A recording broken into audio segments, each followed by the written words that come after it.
O eternal and almighty God, from whom all power and wisdom come, we are assembled here before thee to frame such laws as may tend to the welfare and prosperity of our province.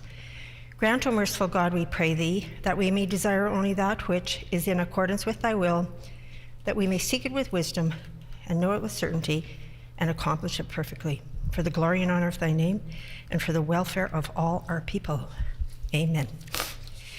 We acknowledge we are gathered on Treaty 1 territory and that Manitoba is located on the treaty territories and ancestral lands of the Anishinaabe, Anishin, Inuak, Dakota Oyate, Dene Sulene, and Nihi-Thuwag nations. We acknowledge Manitoba is located on the homeland of the Red River Métis. We acknowledge northern Manitoba includes lands that were and are the ancestral lands of the Inuit. We respect the spirit and intent of treaties and treaty making and remain committed to working in partnership with First Nations, Inuit, and Métis people in the spirit of truth, reconciliation, and collaboration. Good afternoon, everybody. Please be seated.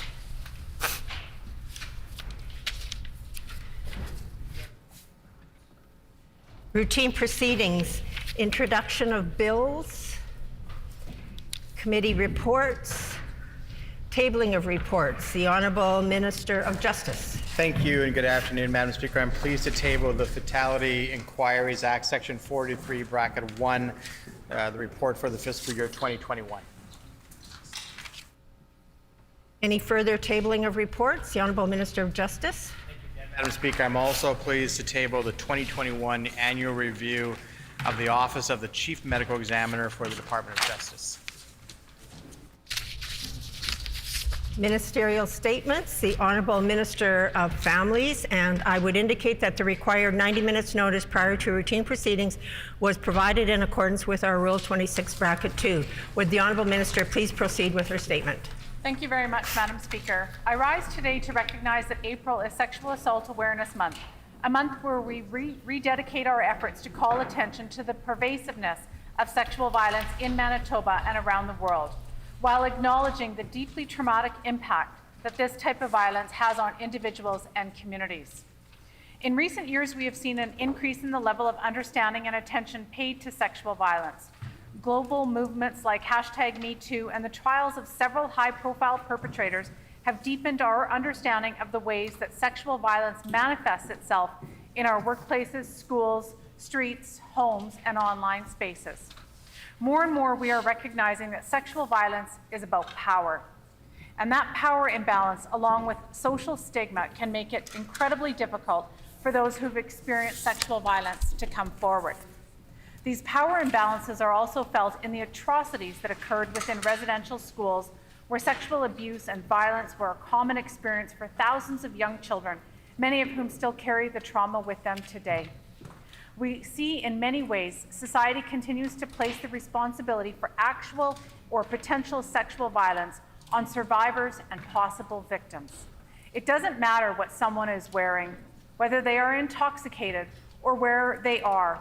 Sexual violence is a violent crime that should be blamed solely on the perpetrator. We also know that sexual violence is also a highly gendered and vastly underreported crime. According to the Canadian Women's Foundation, women are 5 times more likely to experience sexual violence than men, and 30% of the women over the age of 15 having experienced at least one instance of sexual assault in their lifetime.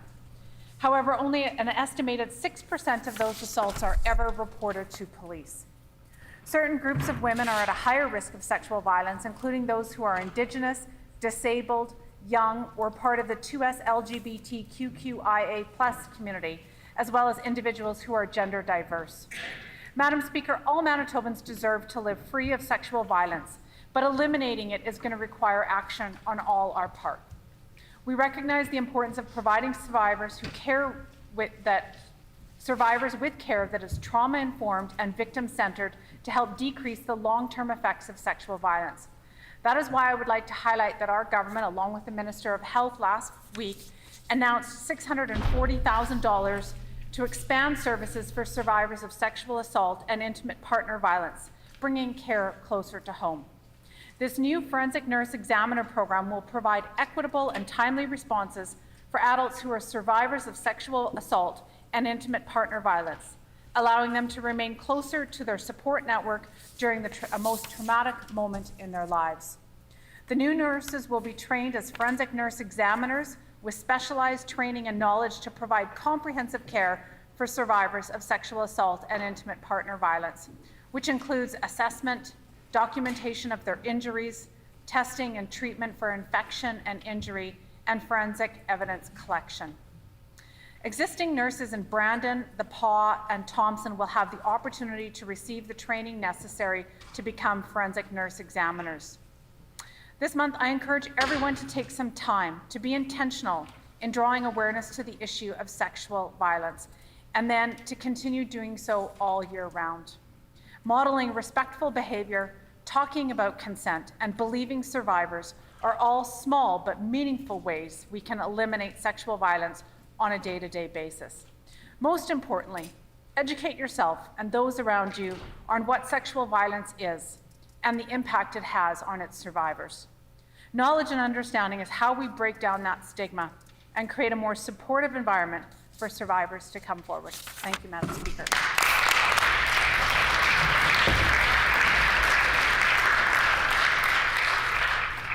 The Honourable Member for Notre Dame. Madam Speaker, this House is united in the need to end all forms of sexual violence in our communities. Last week, after years of advocacy from nurses and women's groups, the province announced much-needed supports for forensic nurses to better help victims of sexual assault in rural Manitoba. This House also recently passed Bill 217, brought forward by the NDP member of the Paw-Kamisak, which will ensure that much-needed forensic examination resources will begin to be provided to rural, remote, and northern areas in their care for child victims. Proper access to forensic resources in the immediate aftermath of sexual violence is one step in the right direction, but we have a long way to go before our justice system can even begin to approximate what justice means for sexual assault survivors. The vast majority of victims of sexual assault do not report their cases or get justice for the violence committed against them.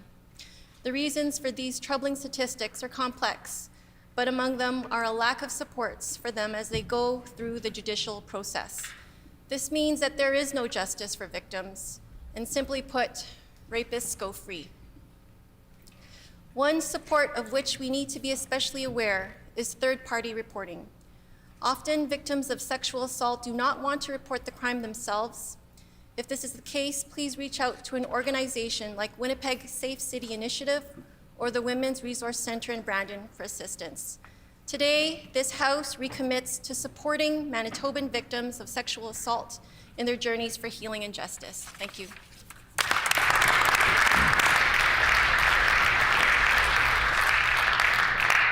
The Honourable Member for Tyndall Park. Madam Speaker, I seek leave to respond to the Minister's statement. Does the member have leave to respond to the ministerial statement? Leave has been granted. The Honourable Member for Tyndall Park. Thank you, Madam Speaker. We use this time to talk about sexual assault here in the province of Manitoba to gain awareness and a deeper understanding of sexual assault, the supports in place for those who experience sexual assault, both firsthand and indirectly, and ways we can better work together to prevent it, for example, through ending human trafficking and child exploitation. Madam Speaker, when a person of any demographic is sexually assaulted, there are often incredibly conflicting feelings that are attached to that experience.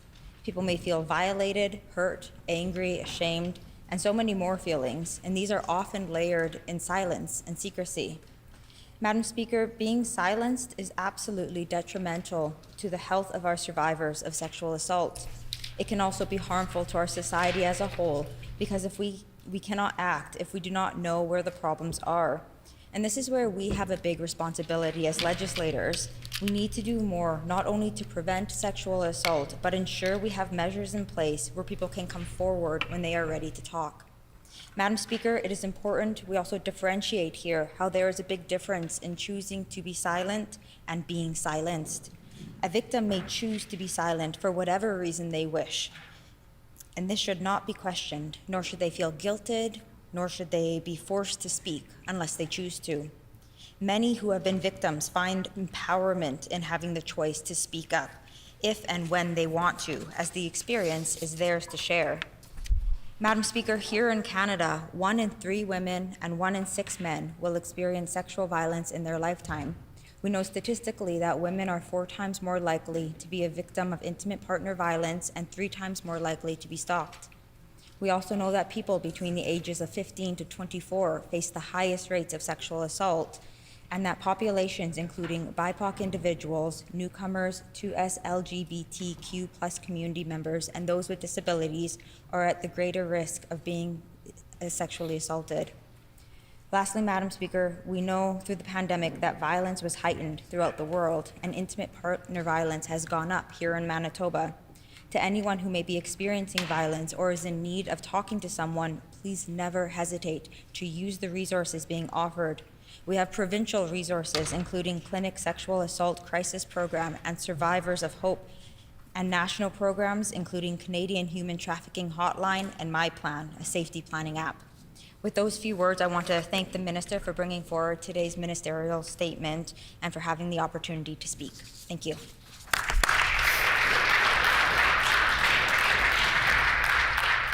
Member statements. The Honourable Member for Springfield-Richat.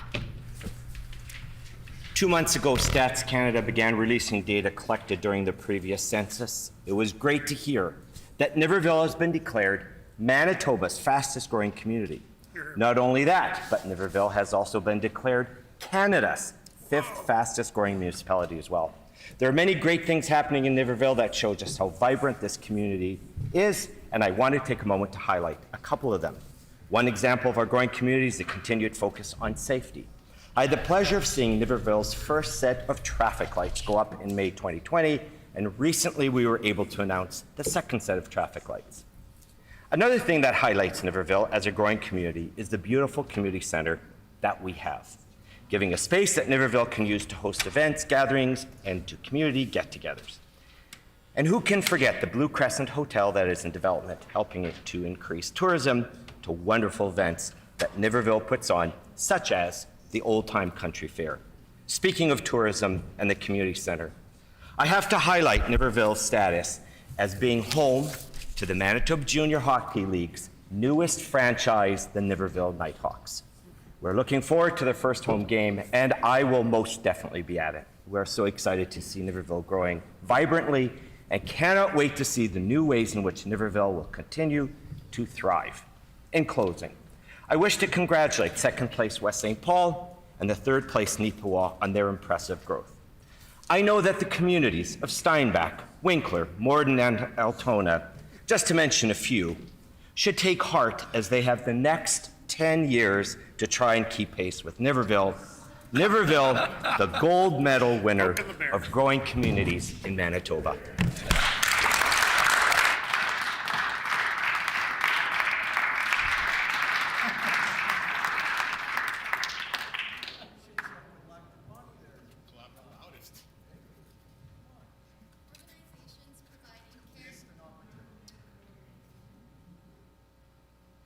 My fault. I apologize. The Honourable Member for Notre Dame. Thank you, Madam Speaker. Organizations providing care to Manitobans living with disabilities are sounding the alarm. A recent campaign by Abilities Manitoba, which represents 95 nonprofits that provide residential and day services to Manitobans with intellectual disabilities, highlights the dire staffing shortages and poverty wages of people working in this sector. These challenges are resulting in poor quality of care for over 7,000 clients and families dealing with conditions like cerebral palsy, autism, Down syndrome, FASD, intellectual delays, and other co-occurring mental and physical health issues. This is in no way the fault of organizations and workers who are going above and beyond to provide care to those who need it, but it's a result of the chronic underfunding and lack of urgency we are seeing from this government. Funding to nonprofits who support adults with disabilities lags up to 30% behind the cost of living, and there has been no provincial funding increase in years. One of the biggest obstacles to recruiting and retaining staff is the fact that these organizations cannot afford to pay higher wages on their own while requiring trained staff who possess diverse skills to assist a wide variety of clients. The staffing shortage is leading to existing staff feeling overworked and burnt out. Many are newcomers who are forced to hold multiple jobs due to the low wages. These workers deserve a living wage and proper respect and recognition for the valuable work that they do. Families are also facing a disproportionate burden, and many are forced to forego employment and stay home to take care of loved ones with disabilities. Manitobans are falling through the cracks, and there is much that this government can do to help. The most important way to ensure that people with disabilities receive excellent care is enabling organizations to hire sufficient numbers of qualified staff. Their well-being should be a top priority. Thank you, Madam Speaker.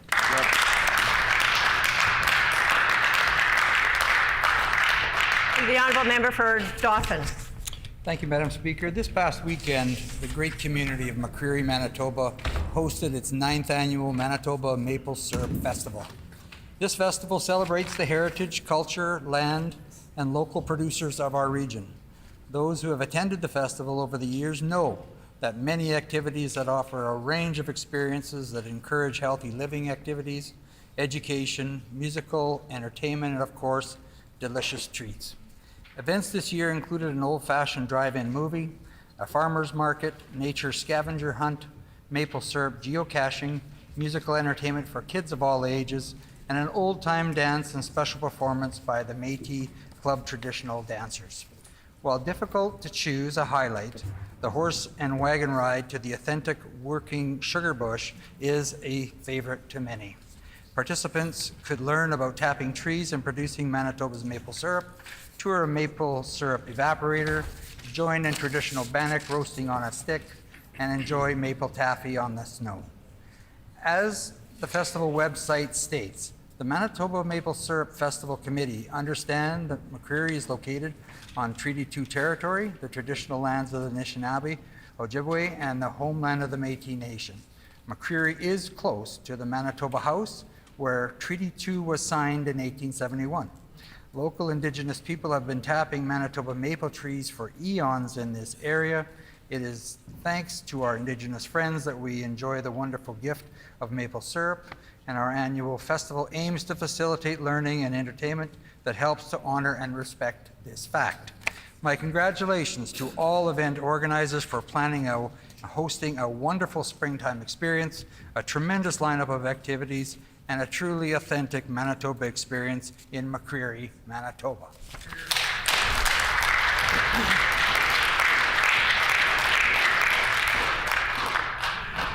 The honourable member for Elmwood. On March 4th, 2022, Elmwood lost one of its favorite sons. John King left us suddenly, leaving behind his wife Linda and their 3 children, Brett, Ashley, and Megan, his grandchildren, and his mother Grace. Linda and Ashley are in the gallery today. He was so proud of them all. He also left behind so many friends and a community that benefited enormously from his lifelong activism and straightforward, sincere, and thoughtful counsel. When the city planned to close and tear down the Calvin Community Club in 2006, John was instrumental in leading the fight to preserve it. Although the city did tear it down, that didn't stop our residents, and John was once again a driving force in its restoration to the Clary Hughes Recreational Park. Another personal memory that stands out for me was chronicled in the 2006 Winnipeg Sun picture-filled article headlined, "Owner Risks Life to Save Kitty." On a Friday in late April 2006, a distressed cat was first heard and observed 40 feet up in a big old elm tree surrounded by Red River floodwaters. On the 3rd day after a second visit by the fire department and failed attempts earlier in the day to get the cat down, Milton Schenk realized that it was his missing cat, Max. John was at the foot of the tree, waist deep in the floodwaters, wearing hip waders, and after Milton Schenk finally climbed down from the tree and then down the 32-foot ladder, the cat transfer didn't go so well. John got the worst of the encounter. Fortunately, the paramedics stopped the bleeding, gave John's forearms bandages, and administered the tetanus shot. John was indeed everywhere, lending a helping hand when needed, and Elmwood was so much the richer because of it. I would like to attach a list of the organizations that John was involved with. Arena. He's a founding member of the Glen Elm Neighborhood Association, Happy Days on Henderson, Northeast Winnipeg Historical Society, Elmwood Bear Clan, Juicers Hockey Club, Kelvin Community Club, Elmwood EK Active Living Center, Elmwood Community Resource Center, and I'll provide a further list. Thank you, Madam Speaker.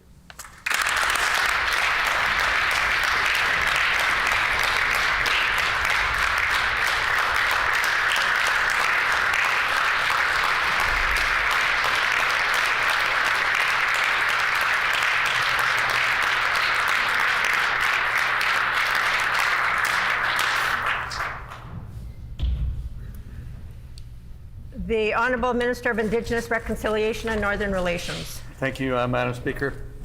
Madam Speaker, Manitobans have relied heavily on our healthcare heroes and first responders since the start of the COVID-19 pandemic.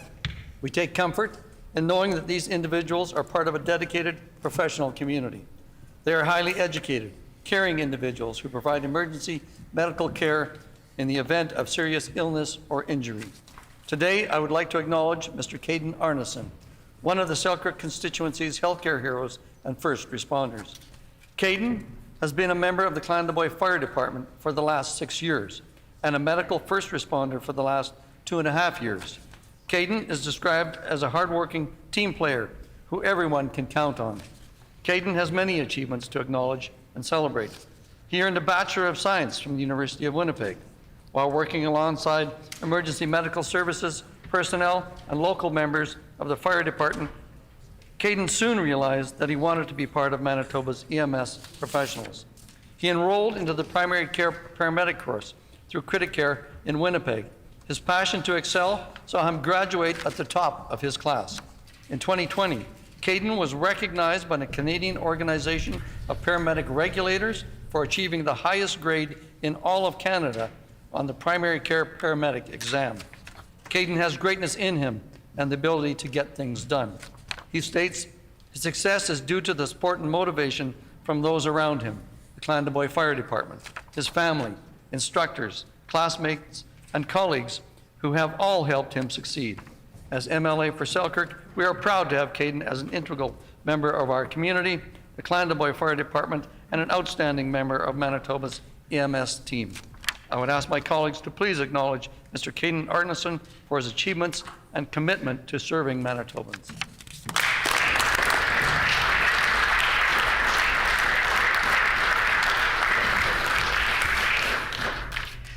I have a statement for the House. I have been reflecting on recent events in this House. As you know, I have had many concerns about the deterioration of decorum in this place, which I have shared with you before, and unfortunately feel that I have had to do that on too many occasions. However, today I need to raise a more specific issue regarding decorum. This is not a procedural matter, but rather a matter of courtesy and respect.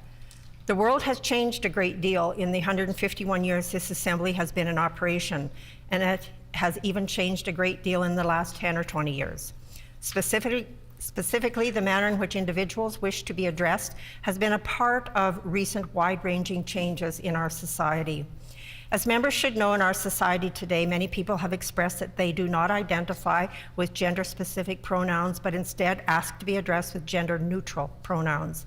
The right to be addressed with gender-neutral pronouns must be respected without question and without judgment, both in this Assembly and in our society.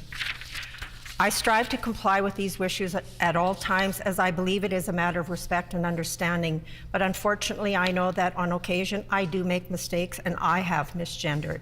I apologize for that, and I will strive to do better in the future. I would ask the same of every member in this House. We can do better, and we must do better. Accordingly, I would like to remind all members that everyone deserves the respect of being referred to by their preferred pronouns, including gender-neutral pronouns. This aligns with the respectful policies we strive to uphold in this chamber. Thank you for your attention to this important matter. Oral questions. The Honourable Leader of the Official Opposition.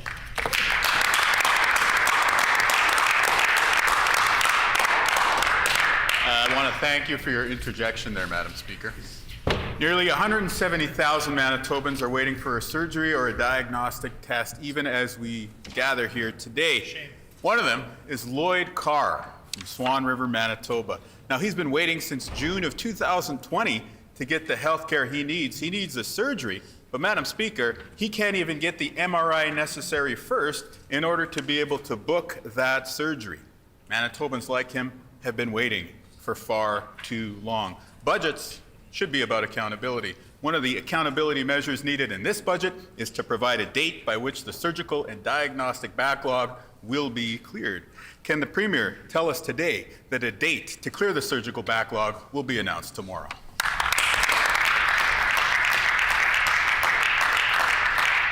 The Honourable First Minister. Thank you very much, Madam Speaker, and I thank the Leader of the Opposition for the question, and to Lloyd, who has been waiting. Obviously, we want to ensure he gets this as quickly as possible. Lloyd will also know that, of course, during the pandemic, and the Leader of the Opposition will know that as a result of the pandemic, there was significant backlogs that accumulated as a result of that. Over the last couple of years, backlogs in surgical and diagnostic procedures. This is something that has become an absolute #1 priority for our government, and there will be more news about this tomorrow. Hear, hear.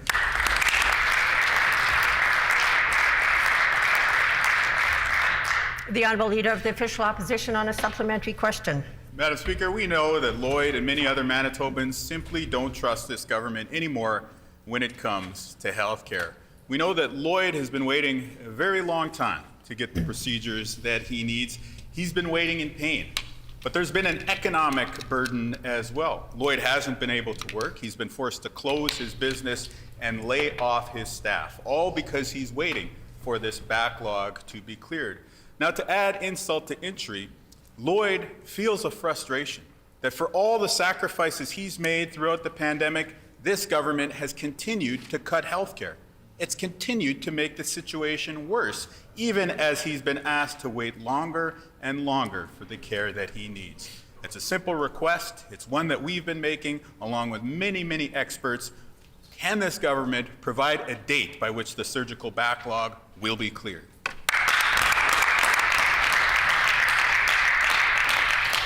The Honourable First Minister. Well, thank you very much, Madam Speaker. And what Lloyd should also know is that the Leader of the Opposition continues to put false information on the record within this chamber, Madam Speaker. Absolutely. It is just absolutely false that we are, in fact, spending much more in health care, almost $1 billion more than the NDP ever did when they were in government, Madam Speaker. They created a mess in our health care system, Madam Speaker. We spent years trying to clean up that mess. Obviously, COVID has given us a significant it's been a challenge, Madam Speaker, a significant challenge over the last couple of years.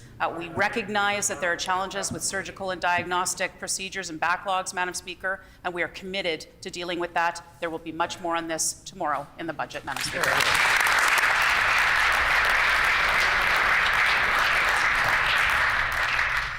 The Honourable Leader of the Official Opposition on a final supplementary. Who can believe them when it comes to health care, Madam Speaker? Lloyd sure can't. We remember back under Brian Pallister, this very same cabinet announced $50 million to address the surgical backlog. But now under a new premier, how much have they spent? Maybe a quarter, Madam Speaker? 25%, and they call that their #1 priority. They make announcements, they never follow through. Meanwhile, people like Lloyd are waiting in pain.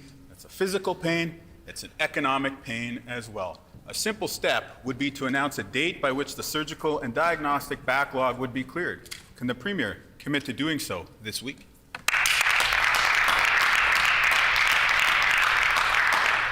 The Honourable First Minister. Well, Madam Speaker, I can recall back under the previous NDP government where there were significant challenges and significant wait lists for various surgical and diagnostic procedures in our province, Madam Speaker, and that wasn't as a result of a pandemic. We are just coming out of a pandemic, Madam Speaker. The last 2 years, there have been challenges. It's nothing that is unique to Manitoba. In fact, it's right across our country where we're having challenges with this, Madam Speaker. We will continue to make it a priority, and more news will be out on this tomorrow.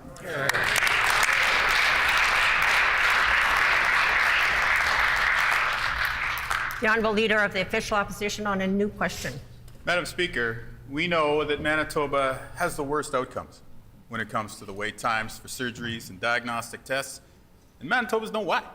They know because leading into the pandemic, this government says they were hard at work. What were they doing? They were hard at work cutting health care, closing emergency rooms, cutting ICU beds, reducing the number of nurses who work at the bedside in Manitoba. We also know that one of the other big impacts has been patient transfers over these past few months. We're aware of at least 300 Manitobans, seniors who helped to build this province and were rewarded by the PCs by being sent away from a hospital close to home to one hundreds and hundreds of kilometers away. That makes it harder to heal, with less access to family and the good supports that help people during their time of need. Will the Premier commit in tomorrow's budget to stopping these patient transfers? The Honourable First Minister. Well, again, Madam Speaker, the Leader of the Opposition continues to put false information on the record of this chamber. We are spending almost $1 billion more than the NDP ever did in healthcare, and those are investments that we made. And just prior to the pandemic hitting, Madam Speaker, we had reduced the ER wait times, Madam Speaker, very, very significantly, way lower than anything it was under the previous NDP government. So while we continue to clean up their mess, Madam Speaker, obviously we know that a pandemic hit and there's some challenges that have come about as a result of that, Madam Speaker. We recognize that there's surgical and diagnostic backlogs, Madam Speaker. We've started to make investments in those areas, and we will continue. And there'll be more information, again, Madam Speaker, in tomorrow's budget.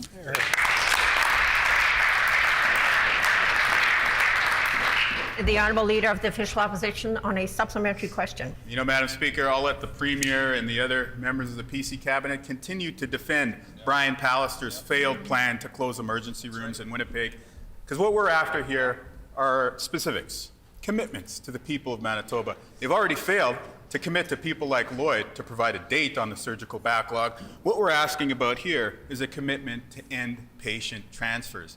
Of course, they're going to make an announcement in tomorrow's budget. They're going to make announcements, Madam Speaker, but who can trust them?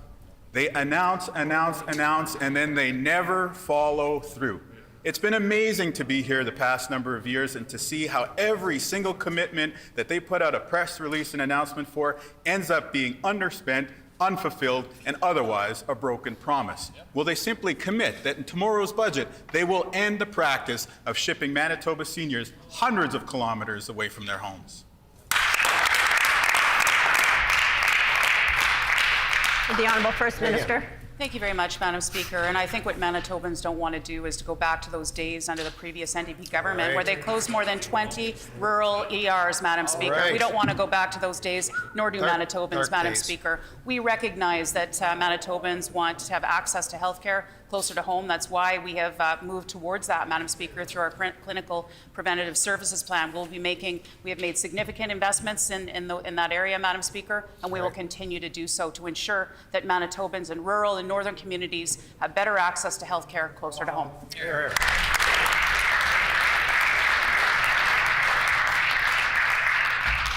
The Honourable Leader of the Official Opposition on a final supplementary.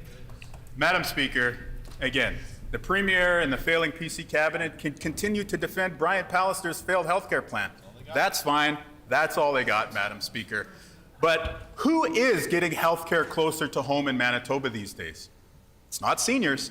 They're being sent hundreds of kilometers away from their homes. That's inside Winnipeg. That's also in Gimli. That's in Ashen. How about spine surgery patients? Nope. They can't even get care in Manitoba. They're being sent out of province. How about ICU patients during the pandemic? No, sent to other jurisdictions. Madam Speaker, it should be clear to the PC Cabinet, as clear as it is to everyone else in the province, that these cuts simply aren't working. Will the Premier begin to shift course by committing in tomorrow's budget to ending the practice of sending seniors hundreds of kilometers away from their homes?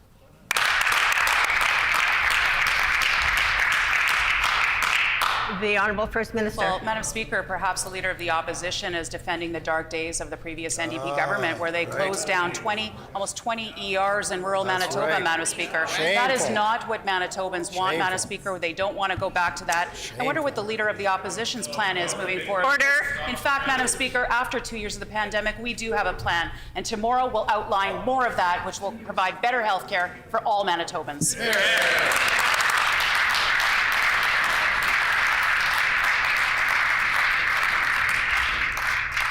The Honourable Member for Union Station. Madam Speaker, you can't trust this PC government when it comes to health care.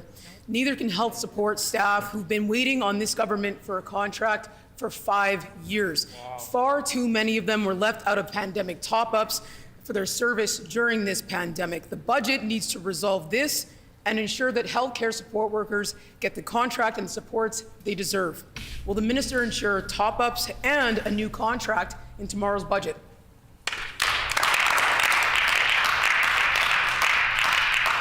The Honourable Minister of Labour. Thank you, Madam Speaker. While I continue to be instructed by new information from the member opposite, again, we are not the employer. Shared Health is the employer. We do not intervene in contract negotiations. Collective bargaining works, Madam Speaker, and we depend on that process to come to an agreement with Shared Health and the unions.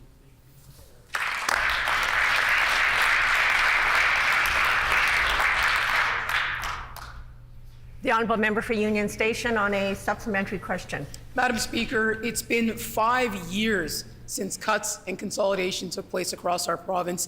The PCs have broken their trust with Manitobans, and they've broken trust with healthcare support staff, many of whom have been without a contract for over 5 years. Their wages have been frozen, and they were cut out of top-up pay. It's time to show these workers the respect and the support they deserve. Will the minister ensure COVID top-ups and a new contract come with tomorrow's budget?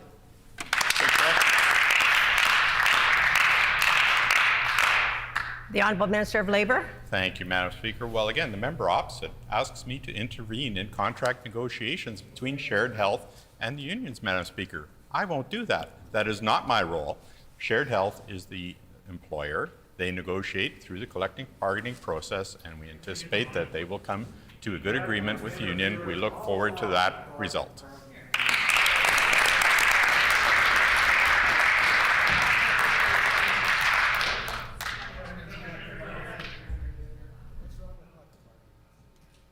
The Honourable Member for Union Station on a final supplementary.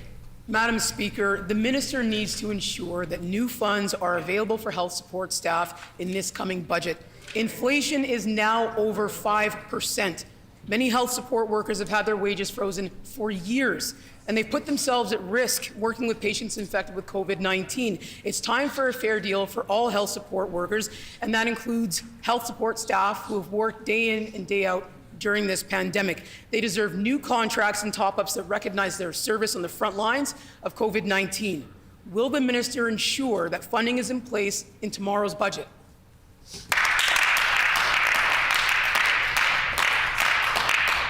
The Honourable Minister of Labour. Thank you, Madam Speaker. Well, again, the member opposite asks me to intervene in a process that the government does not have a role in, Madam Speaker. Shared Health is the employer. They are negotiating with union. We were quite pleased to see them come to a negotiated agreement with the nurses. We expect that we will see similar agreements through the collective bargaining process when it is done. Thank you, Madam Speaker.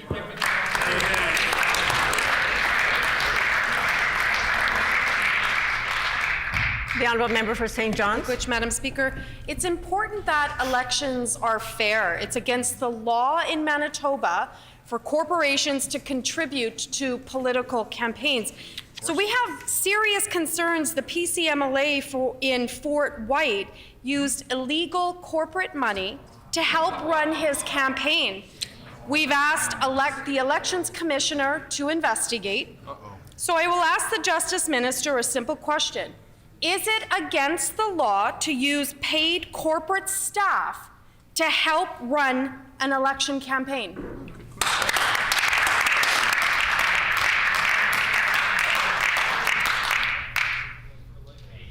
The Honourable Minister of Justice.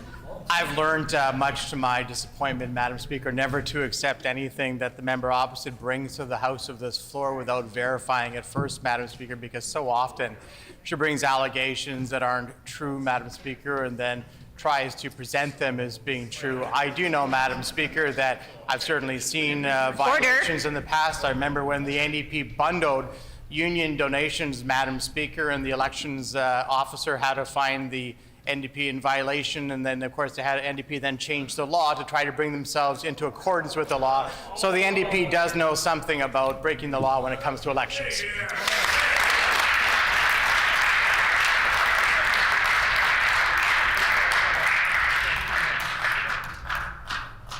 The honourable member for St. John's on a supplementary question. Thank you, Rich. The member for Fort White had paid staff from his businesses work on his campaign. He wrote that himself, Madam Speaker. That's deeply concerning, and that's why we've asked the Elections Commissioner to investigate. Corporate contributions are illegal in Manitoba. And so the Justice Minister needs to be clear with the House today. Is it wrong to use corporate money to pay staff to work on an election campaign? Yes or no? Yeah.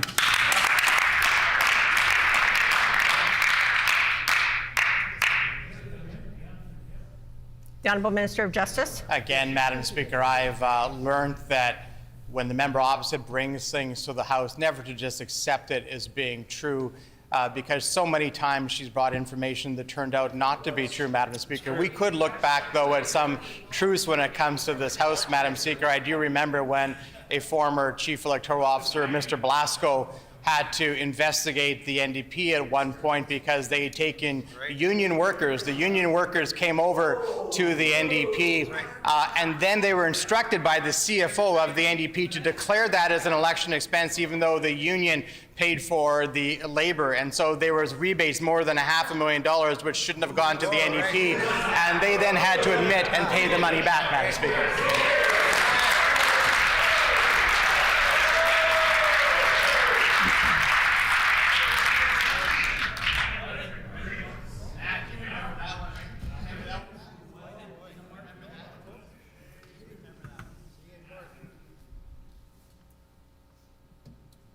The honourable member for St. John's on a final supplementary. Well, Madam Speaker, the MLA for Fort White already received $500,000 for his good local businesses from taxpayers. Now we learn his paid staff were doing work on his election campaign. That's illegal, Madam Speaker. We need a clear statement from the PCs so that every Manitoban knows that there isn't one set of all of us for the rest of us here, and then one set for all of them over there and all of their friends and all of their PC insiders. Will the Minister of Justice tell this House if corporate contributions are illegal in Manitoba, and will he make sure that the law is followed today?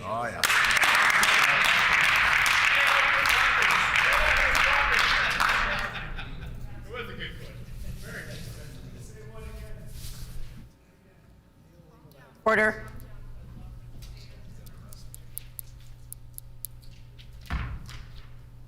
The Honourable Minister of Justice.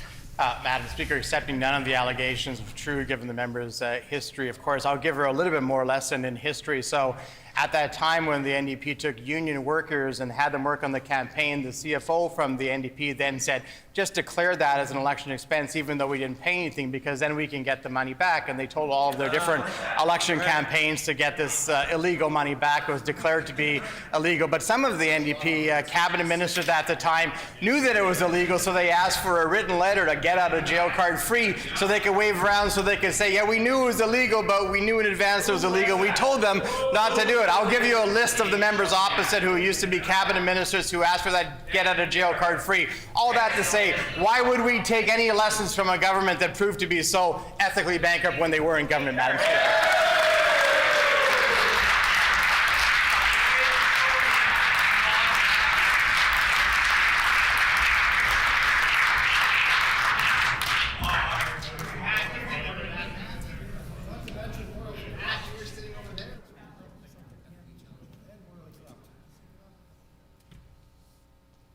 The honourable member for Concordia. Thank you very much, Madam Speaker. Promises made, but once again, promises broken by this BC government. Last year, infrastructure was underspent by $500 million in this province. That means less for schools, less for hospitals, less for roads. Conservative cuts are leaving a huge hole, and it will take years just to fill that, let alone the damage they're doing to our economy and rebuilding it now. Will the minister commit to stop cutting infrastructure investments today?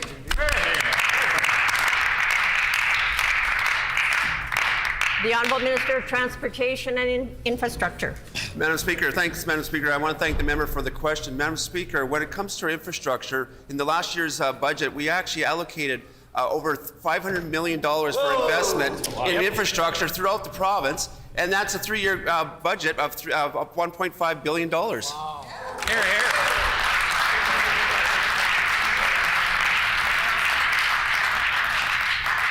The honourable member for Concordia on a supplementary question. More talk, Madam Speaker, but where the rubber meets the road, no action once again.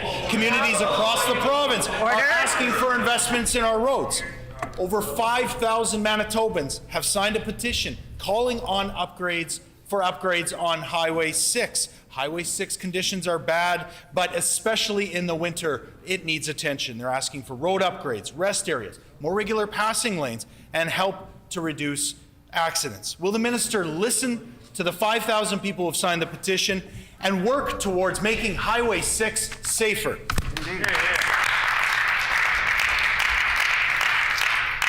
The Honourable Minister of Transportation and Infrastructure. Madam Speaker, I'm not going to take any lessons from the member across. You know, when they were in government, they did not do anything. They underspent many years when it came to infrastructure budgets.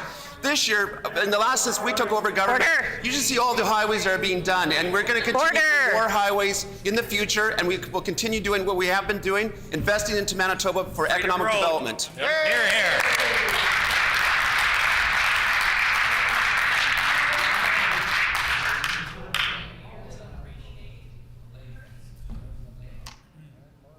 Order. The honourable member for Concordia on a final supplementary. Again, the minister lays blame, he'll make promises, and yet for the 5th year running, highways investment was underspent by tens of millions of dollars. The result? Highways budget has been cut 36% by the government, and cuts have consequences, Madam Speaker. More needs to be done all over this province, including for Highway 6. Over 5,000 people now have signed that petition calling for upgrades to make Highway 6 safer. Why should Manitobans believe this government when he says he's going to spend more and yet year over year they underspend their budget? Why would anyone trust this government with this budget?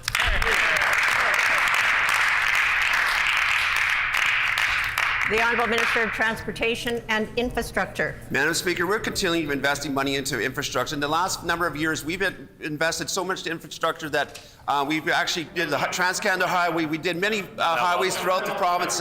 And you know what? When it comes to the lessons on Manitoba, we're going to do that right. We're going to continue investing into Manitoba so that Manitoba's highways are safe, and that we actually are going to invest for economic development in this province.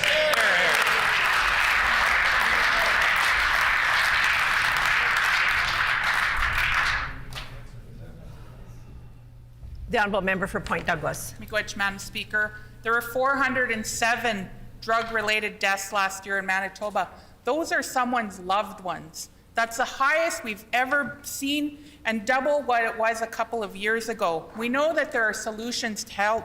Safe consumption sites can help address this crisis and reduce the number of deaths. Will this government do the right thing and invest in safe consumption sites in this year's budget and help save Manitoban lives?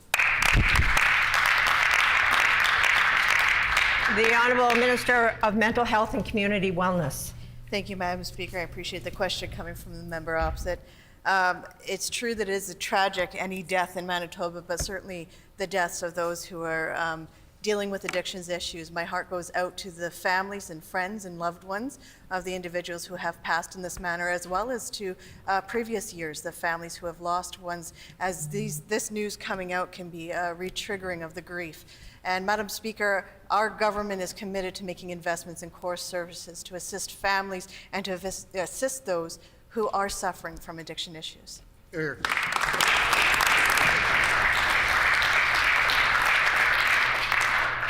The honourable member for Point Douglas on a supplementary question. Miigwech, Madam Speaker. The PCs removed a recommendation of safe consumption site from their own report. They've intentionally hid their heads in the sand and pretended like this isn't happening. But the crisis is just getting worse under their government. There has been 407 drug-related deaths. Those are people's loved ones, not just numbers. Will this government follow the recommendations of health experts and invest in safe consumption sites in this year's budget, and again, help save Manitoban lives?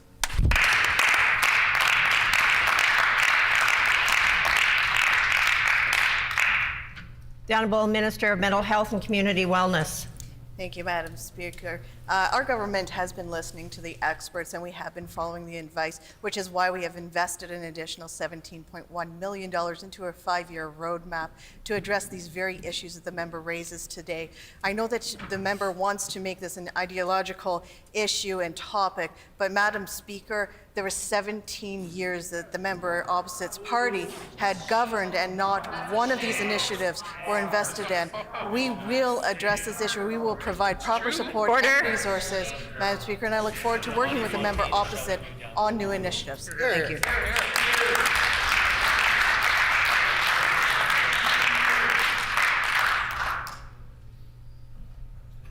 The Honourable Member for Point Douglas on a final supplementary. Madam Speaker, nearly 1,200 people have lost their lives to an overdose in this province, and this government is doing nothing.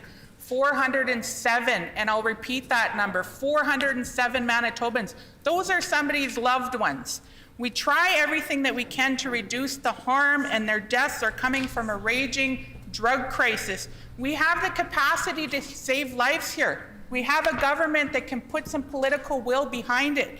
Will this government throw off their ideological approach and invest in safe consumption sites and help save Manitoban lives?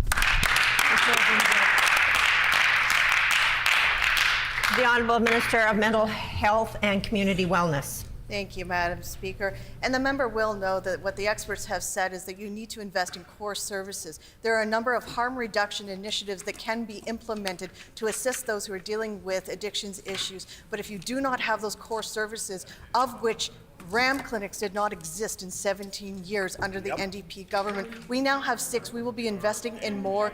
More good news to come in the budget tomorrow. Thank you, Madam Speaker.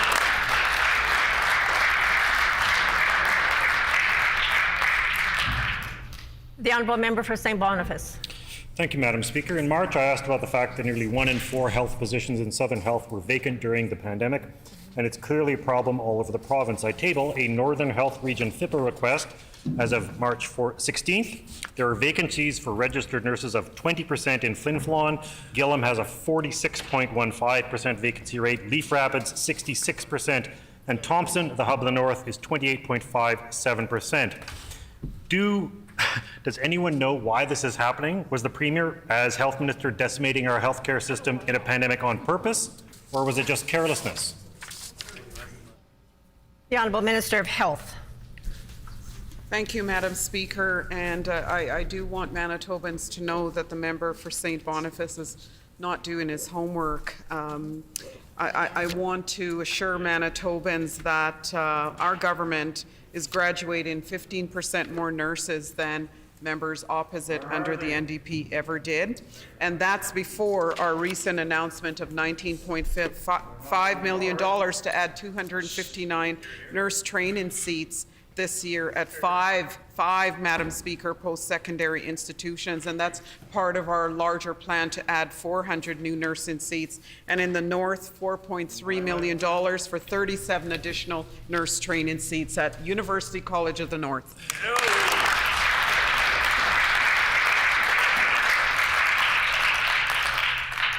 The Honourable Member for St. Boniface. Madam Speaker, I tabled my homework, which was directly from the Northern Health Authority.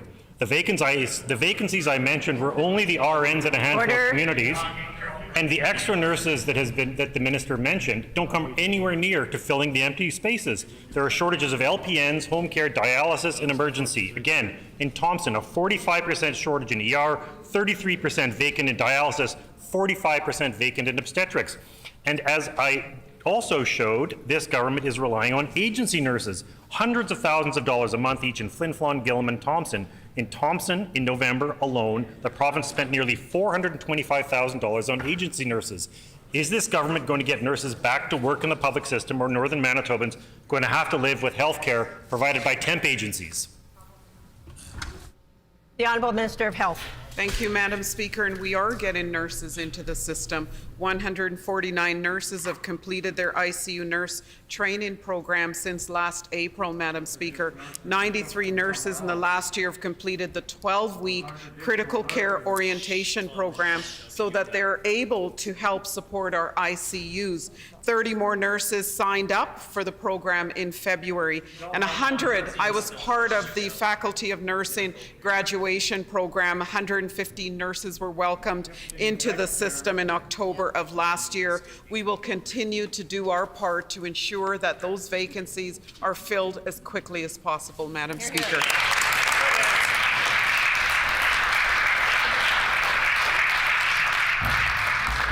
The honourable member for Tyndall Park. Thank you, Madam Speaker. It has never been more evident that we need immediate action on climate change. Manitobans want to do their part, but this government is not making it easy as life continues to get more and more expensive. Since 2019, the federal government has been and continues to provide rebates for electric vehicles. Will the Minister of Finance do his part and help provide Manitobans at a provincial level supports that are necessary to go electric? The Honourable Minister of Environment, Climate and Parks. Well, thank you, Madam Speaker. And we know the federal budget had come out last week, and we know there's emphasis on climate, Madam Speaker, and that's exactly what our focus is as well. We know that investments are coming, and we are going to be tapping into every federal dollar. And I hope the member can help us move forward with that as we work collaboratively with the federal government on a go-forward basis.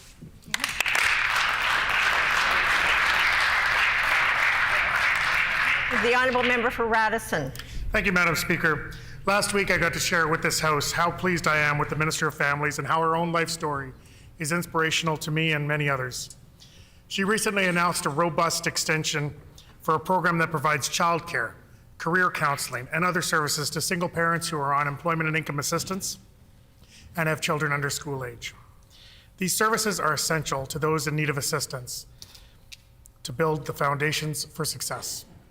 Can the Minister please explain more about how this program works?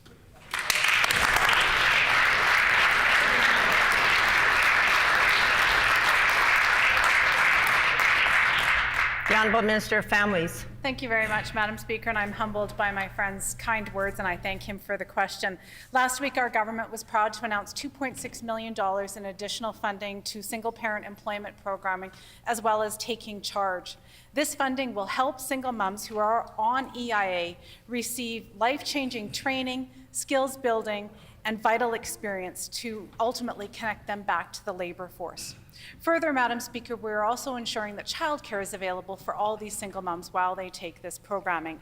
And as a former single mom on EIA who once took advantage of programming similar to this, I know firsthand how life-changing these programs could be. I'd like to thank everybody involved in the service delivery and wish all those moms the best of luck in achieving their new destiny. Thank you, Madam Speaker.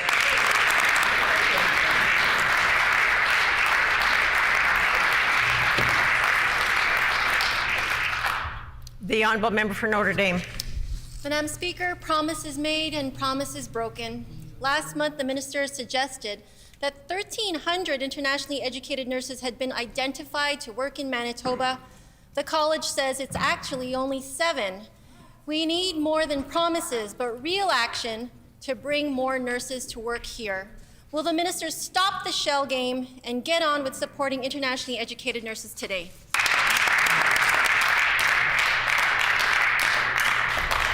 The Honourable Minister of Education and Early Childhood Learning. Thank you, Madam Speaker, and thank you for the opportunity to get up and put a few facts on the record, Madam Speaker. We know that internationally educated nurses are going to be pivotal in the post-pandemic experience that we're having here in Manitoba, Madam Speaker. So that's why we took it upon ourselves, after 17 years of NDP rule, which they did nothing to help with internationally educated nurses. Madam Speaker, we created the portal. We had roughly 1,800 internationally educated nurses log on. We're moving forward with making sure that they are skilled up with the right skills at the right time to get them right into the workforce, Madam Speaker. Thank you. Hear, hear.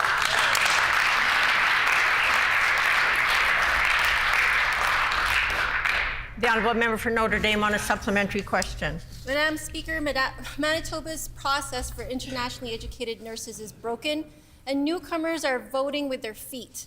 They are working elsewhere, even when their family has already settled here. And for those who try to come back, they are being told to retrain even after being credentialed and working in other provinces. This needs the minister's attention. This needs a resolution. Why are nurses who work in Canadian hospitals being denied the right to work in Manitoba? The Honourable Minister of Education. Thank you, Madam Speaker. And as the member knows, and I know the member knows this, she is unfortunately using the self-serving talking points of her leader, the member from Fort Rouge, Madam Speaker. So we're working on this side of the House. We're working with our post-secondary education partners. We're working with the various colleges for licensed practical nurses and registered nurses, Madam Speaker. We're working with these organizations to make sure that our internationally educated nurses, their credentials are met, and any skills that they need as far as upskilling are going to get done, and that's why we're working with all those partners across this province of ours. Thanks, Madam Speaker.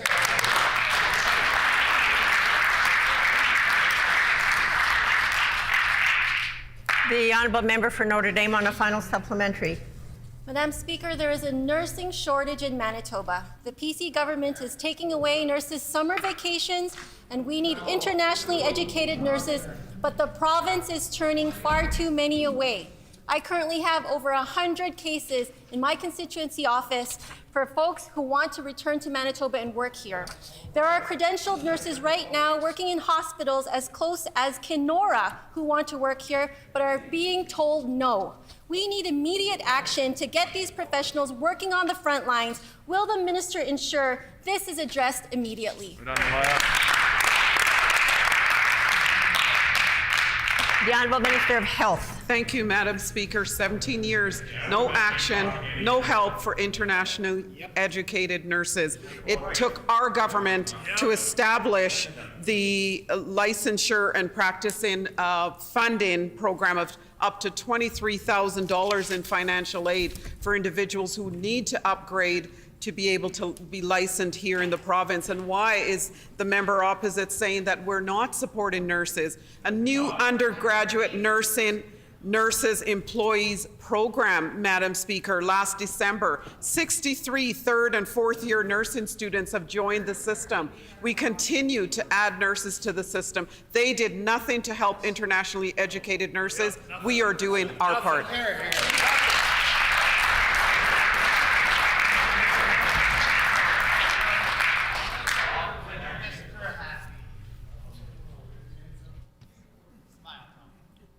The Honourable Member for Flin Flon. Thank you, Madam Speaker. Agency care in the north in our healthcare system has doubled to $11 million compared to 2 years ago. All this money that's being spent on private agency nursing could actually be used to address and fix some issues, such as hot water in Thompson Hospital, hiring back staff the government has cut, maybe restore obstetric services in Flin Flon. Why won't this government actually focus on the right thing for healthcare in the north? Why instead do they continue to cut services?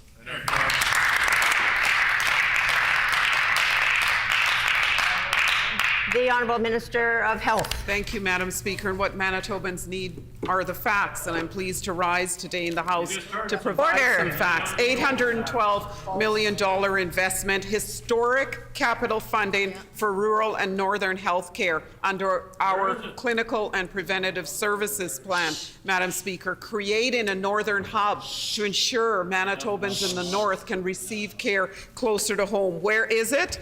$283 million for 90-bed new hospital in Portage. We have Neepawa, we have Boundary Trails, Selkirk, Dauphin. More to come, Madam Speaker. Stay tuned for members on the opposite side.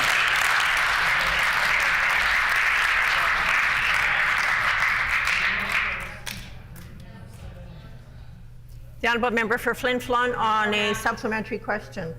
Madam Speaker, I guess for the next set of questions about healthcare in the north, I'll have to supply the minister with a map so that she actually knows where the north is and knows the areas that we're talking about and the cuts that they've put in place.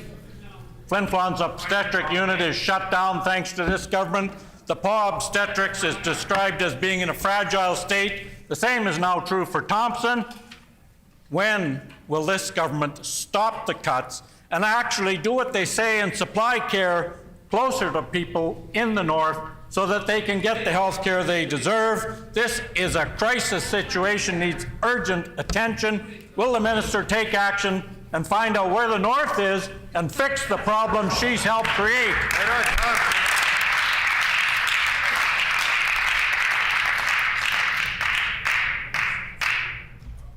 The Honourable Minister of Health. Thank you, Madam Speaker. Thompson, Flin Flon, the PAW, all of those communities are part of our 812 historic $812 million clinical and preventative services plan. We're meeting with First Nations communities, leaderships, and I'm so pleased to be going up to Thompson next month for a round table, Madam Speaker, of stakeholders who are solutions focused, Madam Speaker. We are going to get the job done that they failed to do on the opposite side of this House.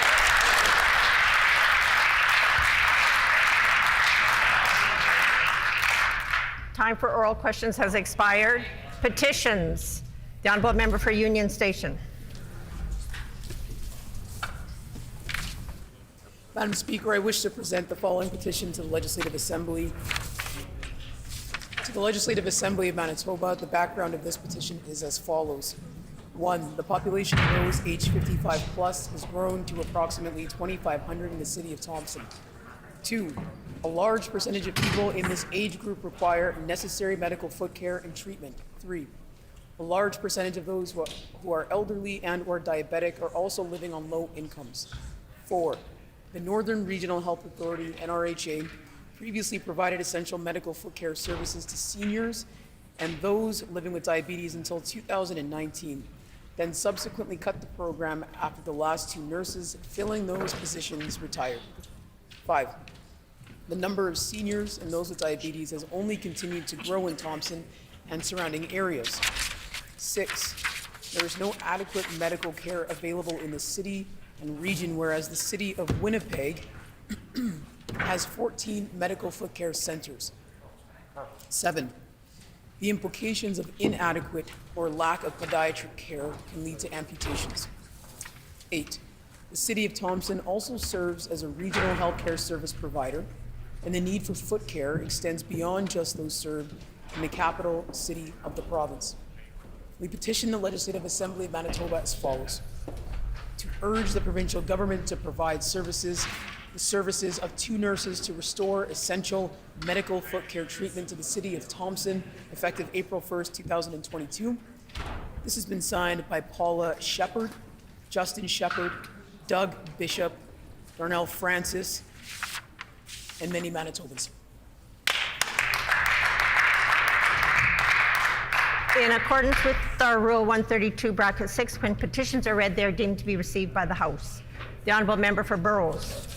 Thank you, Madam Speaker. I wish to present the following petition to the Legislative Assembly. To the Legislative Assembly of Manitoba, the background to this petition is as follows. The population of those aged 55 plus has grown to approximately 2,500 in the city of Thompson. A large percentage of people in this age group require necessary medical foot care and treatment. A large percentage of those who are elderly and or diabetic are also living on low incomes.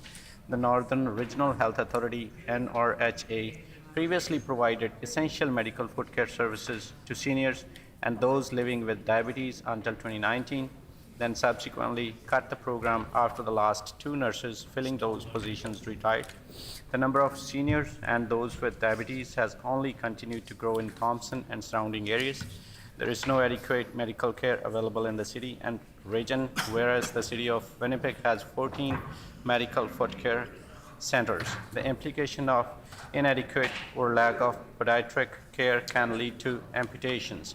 The city of Thompson also serves as a regional health care service provider, and the need for foot care extends beyond just those served in the capital city of the province.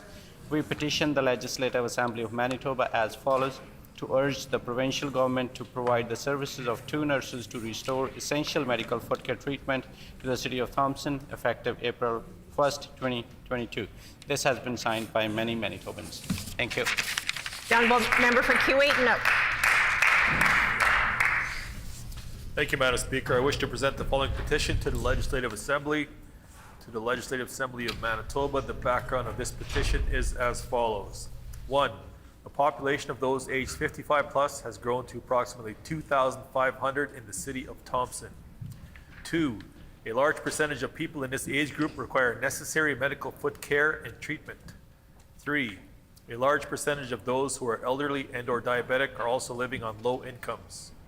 4. The Northern Regional Health Authority, the NRHA, previously provided essential medical foot care services to seniors and those living with diabetes until 2019, then subsequently cut the program after the last 2 nurses filling those positions retired. 5. The number of seniors and those with diabetes has only continued to grow in Thompson and surrounding areas. 6. There is no adequate medical foot care available in the city and region, whereas the city of Winnipeg has 14 medical foot care centers. 7. The implications of inadequate or lack of podiatric care can lead to amputations. 8. The city of Thompson also serves as a regional healthcare service provider, and the need for foot care extends beyond just those served in the capital city of the province. We petition the Legislative Assembly of Manitoba as follows: to urge the provincial government to provide the services of 2 nurses to restore essential medical foot care treatment to the city of Thompson effective April 1, 2022. This petition has been signed by Janet Graham, Chris Cotton, Zoe Bettis, and many other Manitobans. The honourable member for Elmwood. Madam Speaker, I wish to present the following petition to the Legislative Assembly. The background of this petition is as follows. Number 1, over 25,000 vehicles per day cross the Louise Bridge, which has served as a vital link for vehicular traffic between northeast Winnipeg and the downtown for the last 110 years. Number 2, the current structure will undoubtedly be declared unsafe in a few years as it has deteriorated extensively, becoming functionally obsolete, subject to more frequent unplanned repairs, and cannot be widened to accommodate future traffic capacity.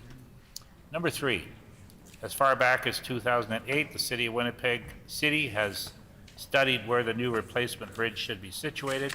After including the bridge replacement in the city's 5-year capital budget forecast in 2009, the new bridge became a short-term construction priority in the city's transportation master plan of 2011.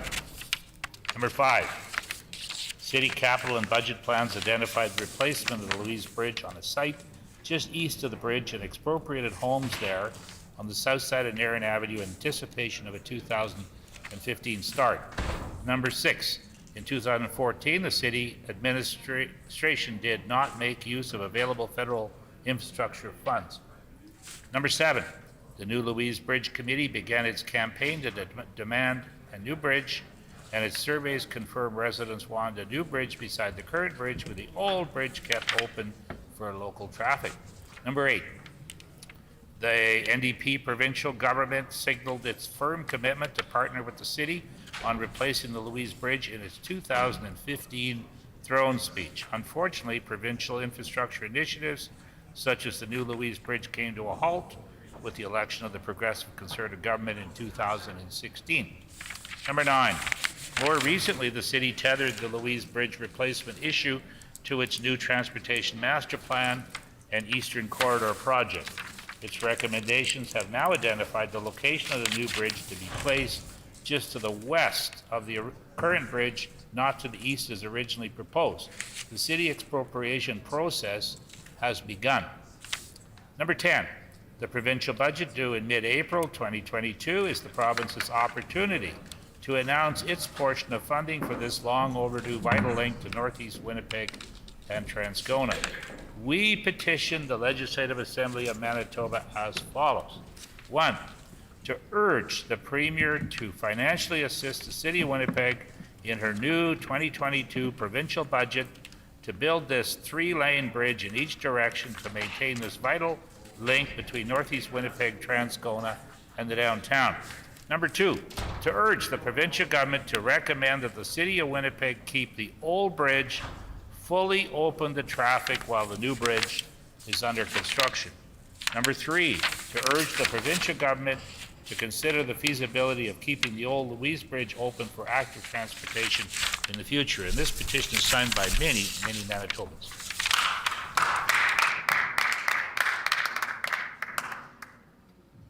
Honourable Member for Point Douglas. Thank you, Madam Speaker. I wish to present the following petition to the Legislative Assembly. The background of this petition is as follows. 1. The population of those aged 55 plus has grown to approximately 2,500 in the City of Thompson. 2. A large percentage of people in this age group require necessary medical foot care and treatment. 3. A large percentage of those who are elderly and or diabetic are also living on low incomes. 4. The Northern Regional Health Authority previously provided essential medical care, foot care services to seniors and those living with diabetes until 2019, then subsequently cut the program after the last 2 nurses filling those positions retired. 5. The number of seniors and those with diabetes has only continued to grow in Thompson and surrounding areas. 6. There is no adequate foot medical care available in the city and region, whereas the City of Winnipeg has 14 medical foot care centers. 7. The implications of inadequate or lack of podiatric care can lead to amputations. 8. The City of Winnipeg also serves as a regional health care service provider, and the need for foot care extends beyond just those served in the capital city of the province. We petition the Legislative Assembly of Manitoba as follows: to urge the provincial government to provide the services of 2 nurses to restore essential medical foot care treatment to the City of Thompson effective April 1st, 2020. And this has been signed by Lindsay Osborne, Marilyn Spence, Justin Lavassier, and many other Manitobans. The Honourable Member for Wolseley. Thank you, Madam Speaker. I wish to present the following petition to the Legislative Assembly. To the Legislative Assembly of Manitoba. The background for this petition is as follows. Healthcare is a basic human right and a fundamental part of responsible public health. Many people in Manitoba are not covered by provincial health care.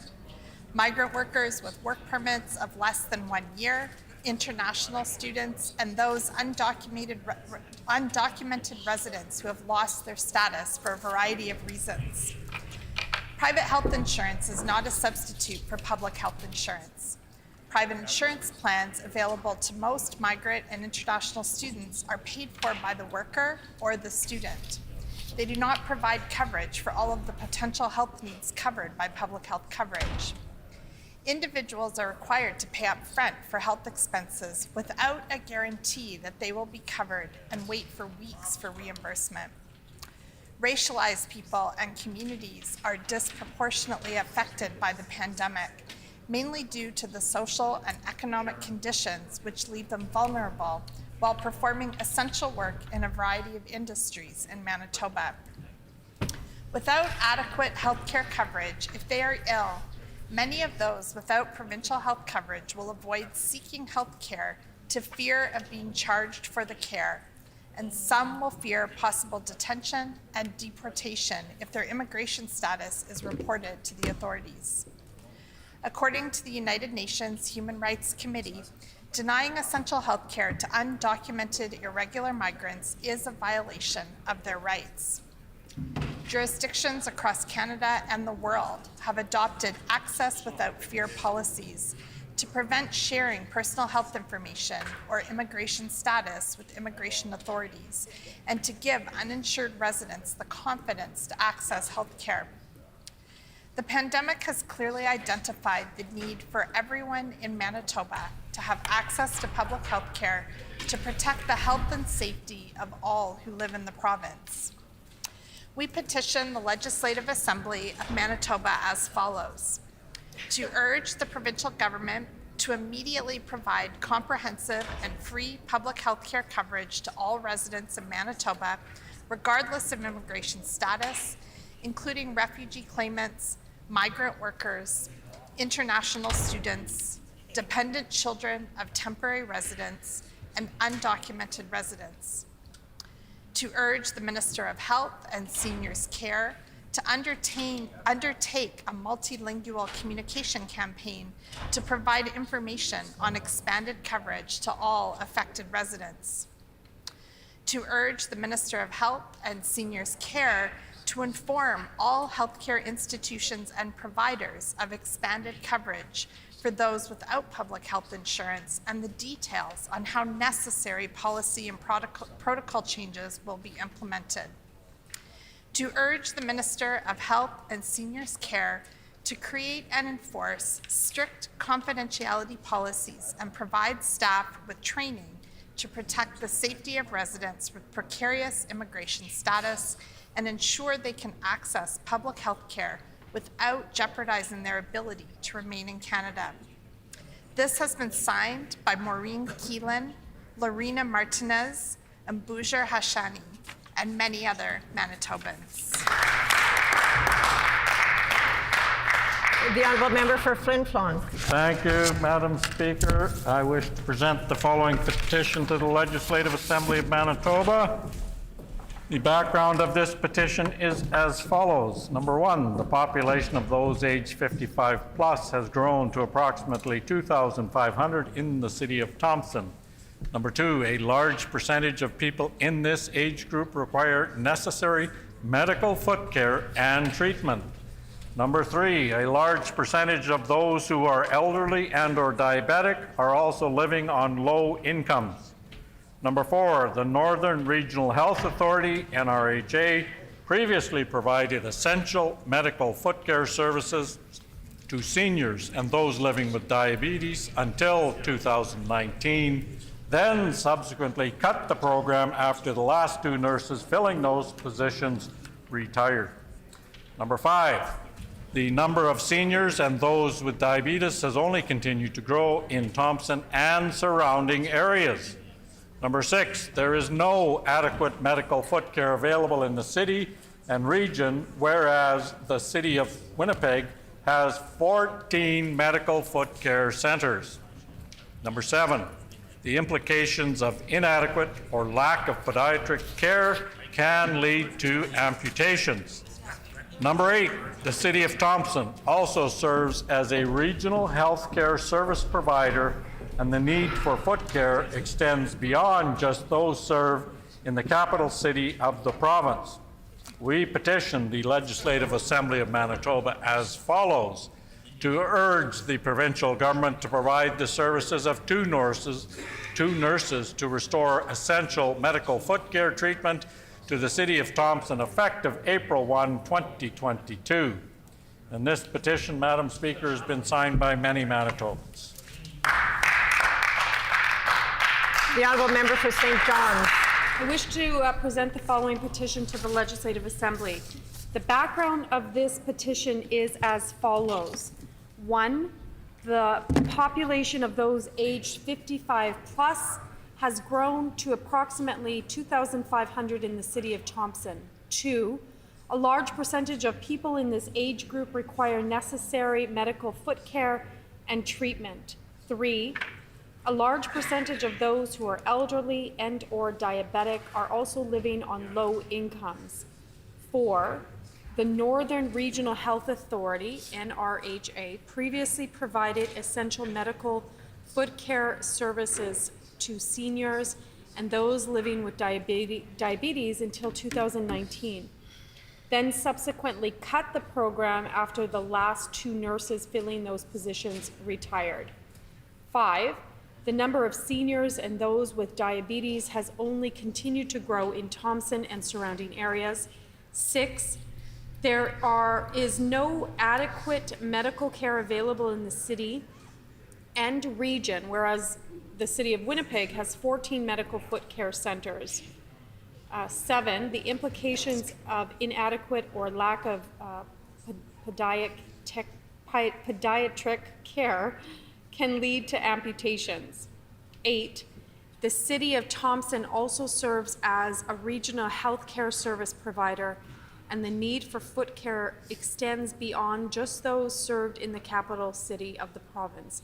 We petition the Legislative Assembly of Manitoba as follows: to urge the provincial government to provide the services of 2 nurses to restore essential medical foot care treatment to the City of Thompson effective April 1st, 2022, and signed by many Manitobans.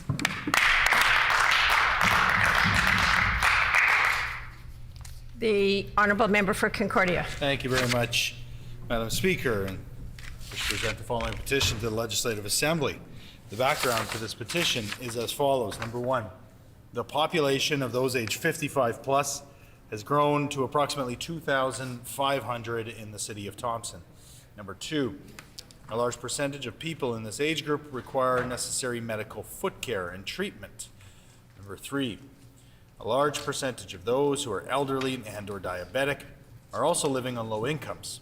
Number 4, the Northern Regional Health Authority, the NRHA, previously provided essential medical foot care services to seniors and to those living with diabetes until 2019, and subsequently cut the program after the last 2 nurses filling those positions retired. Number 5, the number of seniors and those with diabetes has only continued to grow in Thompson and surrounding areas.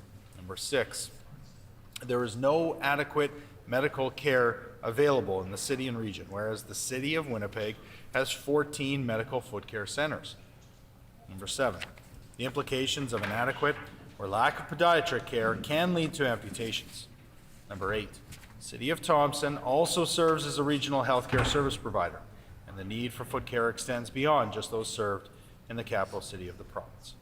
We petition the Legislative Assembly of Manitoba as follows: to urge the provincial government to provide the services of 2 nurses to restore essential medical foot care treatment to the City of Thompson, effective April 1st, 2022. And this petition, Madam Speaker, is signed by many Manitobans.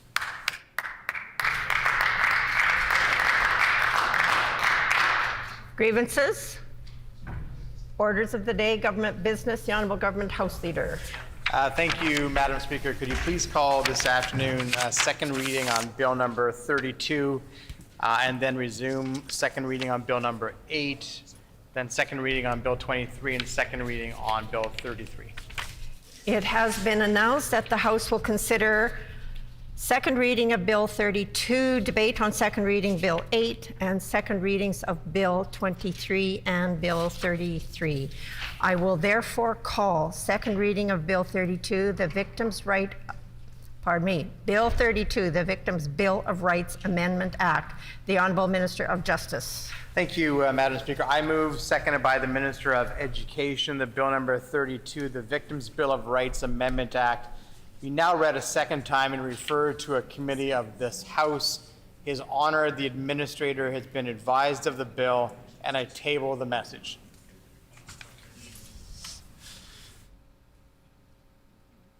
It has been moved by the Honourable Minister of Justice, seconded by the Honourable Minister of Education, that Bill number 32, the Victims' Bill of Rights Amendment Act, be now read a second time and be referred to a committee of this House. His Honour, the Administrator, has been advised of the bill and the message has been tabled. The Honourable Minister of Justice. Thank you very much, Madam Speaker, and I'm pleased to be in the House today. Thank the members for the applause. I'm pleased to be in the House this afternoon to speak about the Victims' Bill of Rights Amendment Act. Also thank my friend from Flin Flon for his support as well. This bill will broaden a more equitable access to needed supports and benefits for victims of crime and their families in Manitoba.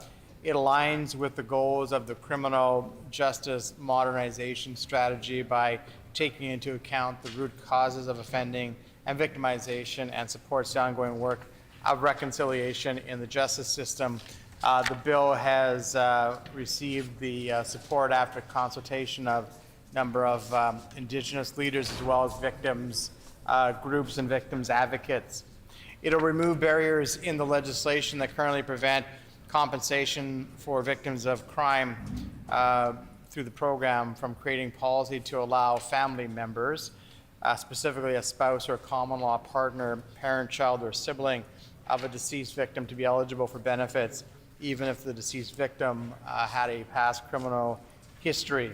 These changes acknowledge that family members of deceased victims are coping with a difficult and complex circumstance and are not necessarily at fault for the criminal past of their loved ones. Holding them accountable for this action and denying them services, subsequently denying them benefits in this regard, only victimizes the family members and could ensure that there is a continuation both of grief but also trauma and potentially have negative consequences for the criminal justice system beyond that. So as an example, Mr. Acting Deputy Speaker, if there is an individual who maybe when they were 20 years old, let's say, was involved in a crime, drug possession crime, and they were convicted at the age of 20 years old, and then for the next 9 years they straighten their life out and they become productive members of society, they get married, they have kids, and they then themselves in some way become a victim of a crime when they're 29 years old, random victim of a crime. Their family under the current circumstance would be denied victim services as a result, and so this fixes that. It provides the ability to have more flexibility so the administrators can provide victim services to the family members in a circumstance like that I just described. I'm also pleased to advise that this bill expands access to free independent legal counsel for victims when their third-party records are being requested as part of a criminal court proceeding. Currently, a victim in a sexual assault case whose personal information is sought by an accused person through the application process under the Criminal Code of Canada is entitled to free independent legal representation paid for by the government through this program. Recent amendments to the Criminal Code add a similar process for determining whether information or records about a victim are admissible into evidence. And so in the one circumstance which is already covered where personal information is sought by an accused person in a sexual assault case, there is already support for legal representation for the individual who is the victim. In this circumstance, there's now a court process for determining whether information or records of a victim are admissible as evidence in a court case, not just a seeking of the information. And now a victim is entitled to participate and be represented by counsel in this process. And so this provides additional coverage for them if they need free legal representation in that particular part of the proceeding. Providing independent legal counsel for third-party records requests is important to protect the privacy of complainants and their victims. It also helps to ensure matters proceed in an expedited way through the justice system to provide and improve access to justice.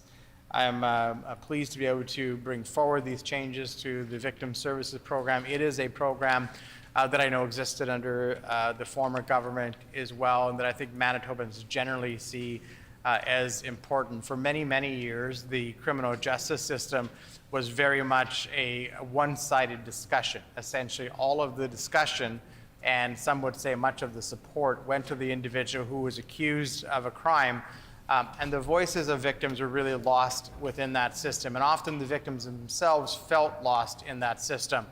Through the advent of programs like Victims Services, through the advent of organizations like Candace House, which advocate on behalf of victims and provide a safe space in our government, and the former government, in fairness, has been pleased to support Candace House. And now through the extension of that, and I was pleased to be able to make an announcement with Federal Justice Minister Lametti just a few weeks ago to ensure that those who are the support workers in the Victim Services Program, they themselves can have access to support, because as they're dealing with victims each and every day, they themselves can have traumatic effects from that work. And so the announcement with Federal Minister Lametti provided support for those who are victim support workers. And so there's much more attention, and it's a good development in the criminal justice system, much more attention paid to the victims within the system. Of course, there are important reasons why those who are accused in the system, why there are processes, of course, on the accused side. We need to ensure that our system remains fair, and that there is a presumption of innocence before a finding potentially of guilt. But that those who have been victimized in society as they move through the system, they need to find support as well. So this is an evolution and one more step in ensuring that victims are supported, their families are supported, and I'm pleased to recommend it to the House, and I hope for its quick passage here today.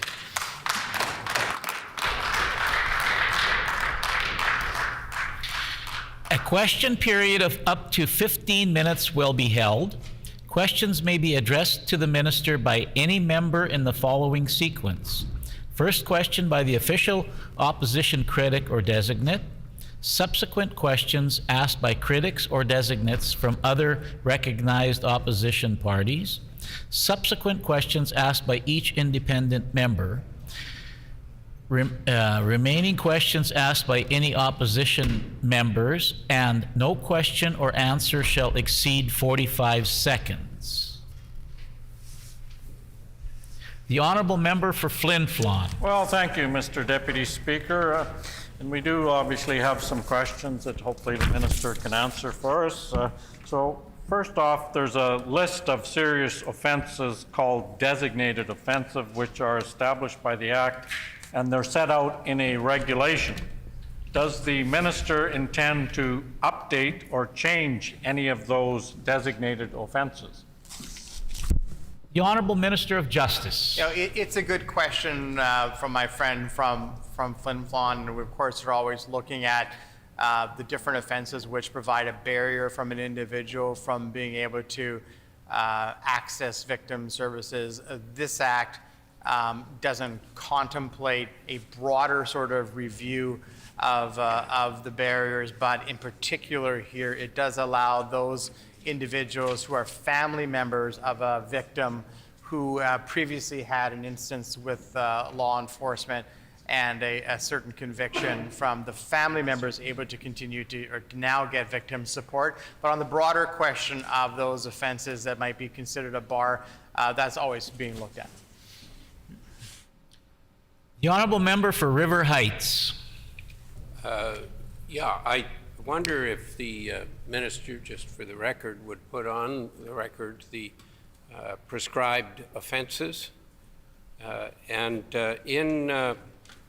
one of the changes which is proposed to section 54.12 involves if the victim has and replacing it with to a victim if they have.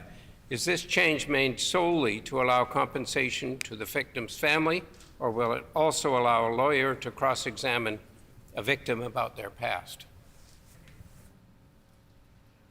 The Honourable Minister of Justice. Yeah, no, my understanding, and I thank the member for the question, is that this change is specifically intended to allow for the family members to be able to receive victim services. And the reason, again, and we've heard from victims' rights advocates, we've heard from those in the Indigenous community who've said there are too many times where families themselves aren't able to get victim services because of something that the family member had done but really is not related to the actions of the family who now is looking for victim services. And in some way they get re-victimized as a result of that. I gave an example in my opening comments about Honourable Minister's time has expired.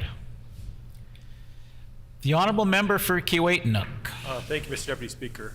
This legislation proposes that family members of those victimized be eligible for compensation when the person victimized was convicted of a prescribed offense in the last 10 years. However, it does maintain the director's ability to disallow claims as set out in the regulation. Does the minister intend to change the regulations, and how does this minister expect this process will work? The Honourable Minister of Justice. It does still allow for there to be claims that can be disallowed, and I think it's important that we still have some degree of discretion for the director under this program. It's really impossible to try to establish every possible scenario of which a victim or a family member would present themselves. And I think this is part of the challenge and why the bill has changed so often is as you go along, you see the different circumstances. So where we're able to maintain flexibility for the director to be able to either disallow or allow for compensation still within the regulations, it's possible to it's important to have some flexibility. The Honourable Member for River Heights. Yeah, Mr. Acting Deputy Speaker, on Section 54.1.4, it's added to a victim or a parent, child, or sibling of a victim. If it is not the victim, is there prioritization of the other family members? How will compensation be decided if there's multiple family members involved? And are there some circumstances where compensation could be given to a victim and to a family member?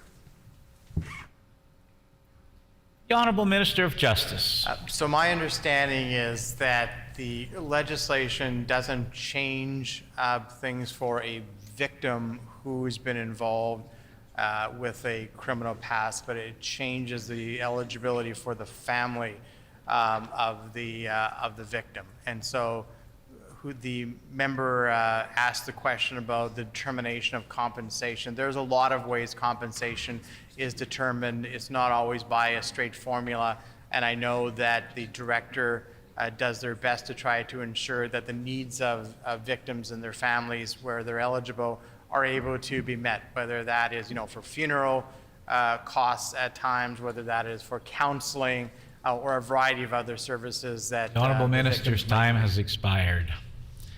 The Honourable Member for Flin Flon. Thank you, Mr. Deputy Speaker. And I just want to get some kind of clarification, if possible, on the minister's answer to my friend from Kuwaitnuk.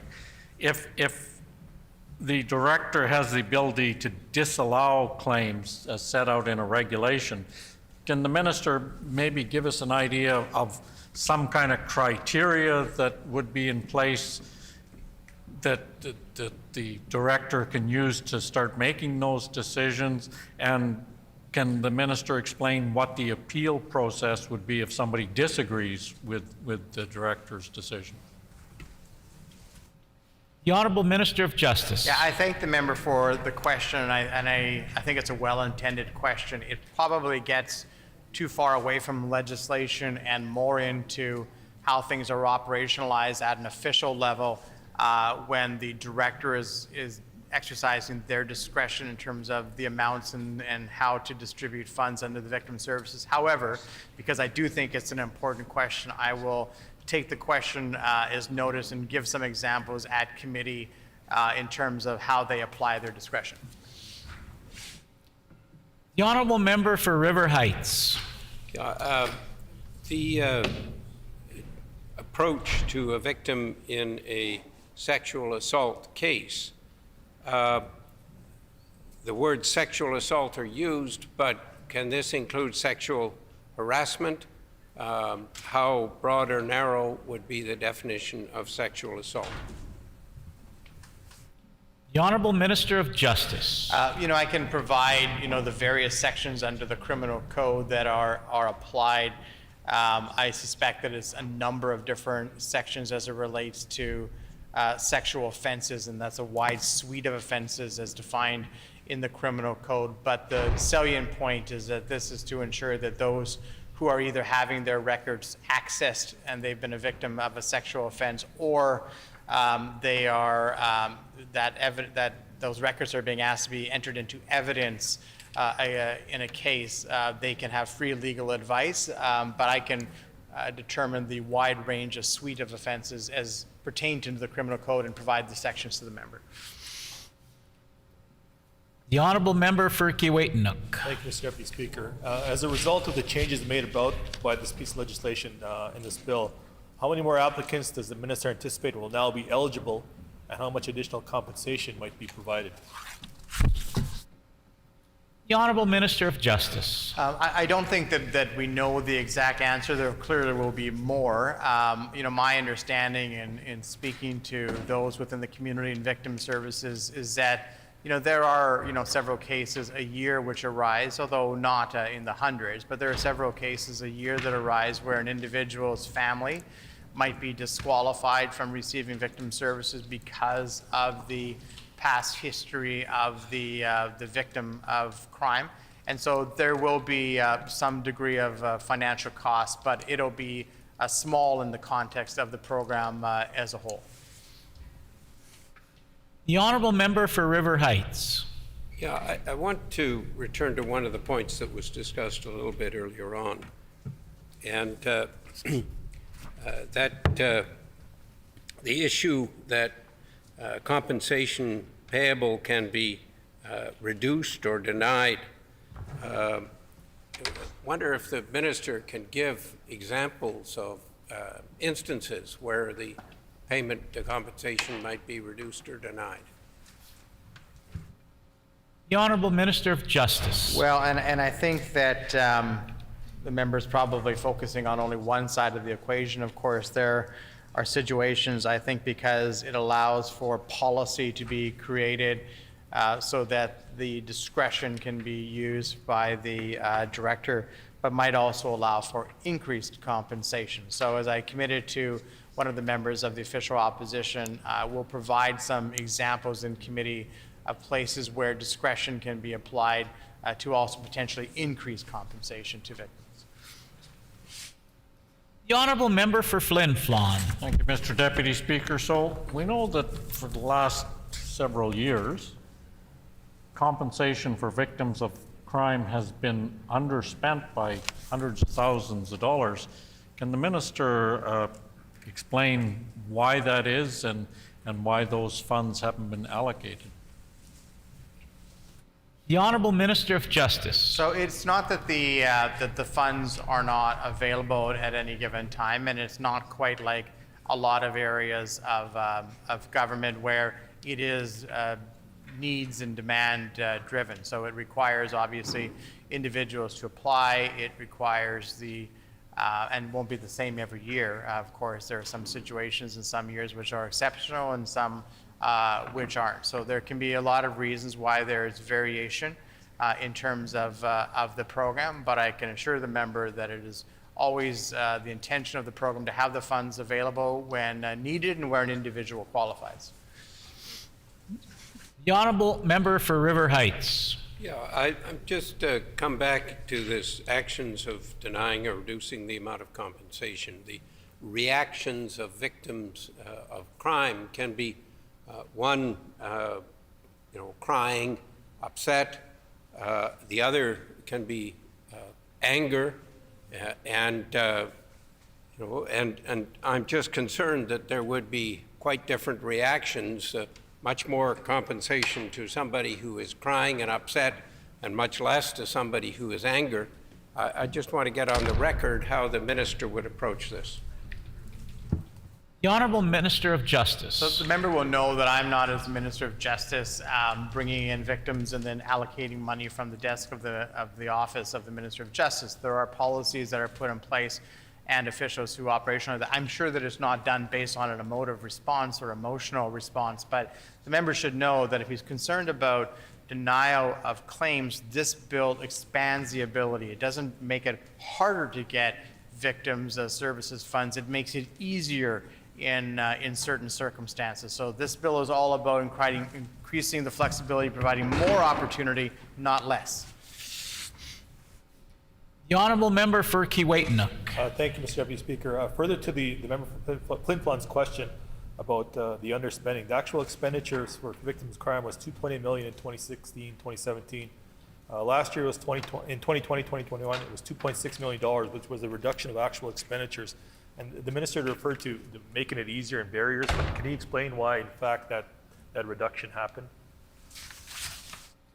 The Honourable Minister of Justice. Well, while I might be able to provide some more specific details in an estimates context when those officials are available, again, in this particular kind of program, Mr. Acting Deputy Speaker, it is often not the same each and every year. It is driven by the types of applications that come forward. It's driven by the demand that comes forward. It is not always exactly the same in terms of what the requirements that are coming forward. But again, we'll have the opportunity in the justice estimates in the month ahead following the budget to explore the program in greater detail. The Honourable Member for River Heights. Yeah, my question relates to criminal offenses under the Controlled Substances Act, particularly those in the past which related to the use of cannabis or marijuana, and to what extent that somebody who had an offense related to cannabis, which is now legal, could be caught up in this situation and not be compensated. The Honourable Minister of Justice. I'm not aware of situations like that. I mean, I think the member opposite we were talking a bit about, and I used the example of an individual who might have had a drug charge. It likely wouldn't be a possession charge. It would probably be a charge of dealing when it comes to drugs, and probably at a greater level than cannabis. But again, this is about providing more flexibility for the family members of an individual who then becomes a victim themselves. So it provides greater access and not less access. Time for question period has expired. The floor is now open for debate. The Honourable Member for Flin Flon.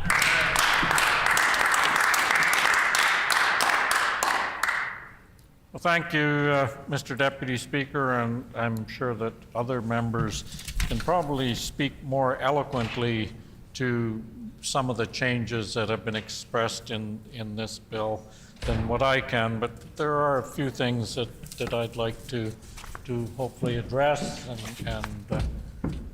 So one of the things that did concern me was my question about the director's ability to deny compensation and ensuring that there's some appeal mechanism or some criteria that would have to be in place for the director to be making decisions like that. And I appreciate the fact that this particular bill amends the Victims' Bill of Rights to enable the director to pay compensation to the family members. And it would be remiss of us not to spend some time talking about some of the traumatic effects that not just the victims but family members of the victims, and sometimes family members of the perpetrators. Not all families are guilty of an offense just because one member of the family has committed, and it affects other members, in some cases, employability. It affects some family members' ability to actually earn a living and carry on in society. Sometimes just the shame itself of what's taken place can be so overpowering that family members suffer exponentially more than what we think they do. And so I guess I've been somewhat fortunate in my life that my family hasn't had to feel that kind of trauma, but certainly others I know have, and others certainly would have more eloquent speech on that effect on the family members. So it's certainly appreciated that this Justice Minister wants to expand some of that compensation to the family members. I guess the other concern, such as what was raised from my friend from Kiewitnuk, was the fact that there seems to be a pattern of underspending, and I get what the minister said, that there's criteria that has to be met, there's qualifications that you have to meet, and all these other things.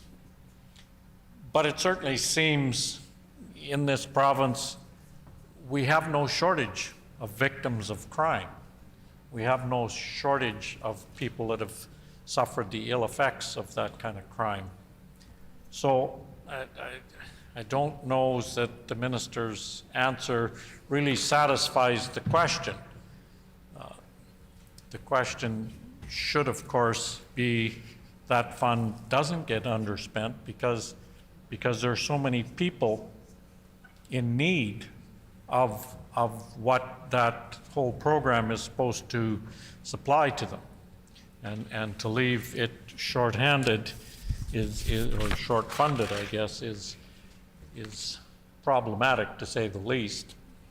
To set the criteria in such a way that so many people don't qualify would perhaps be something that should be reviewed to ensure that more folks that have suffered from crime are adequately compensated. Perhaps should be something that the government would be willing to look at and do. So of course, while we recognize now that we may be adding more people to the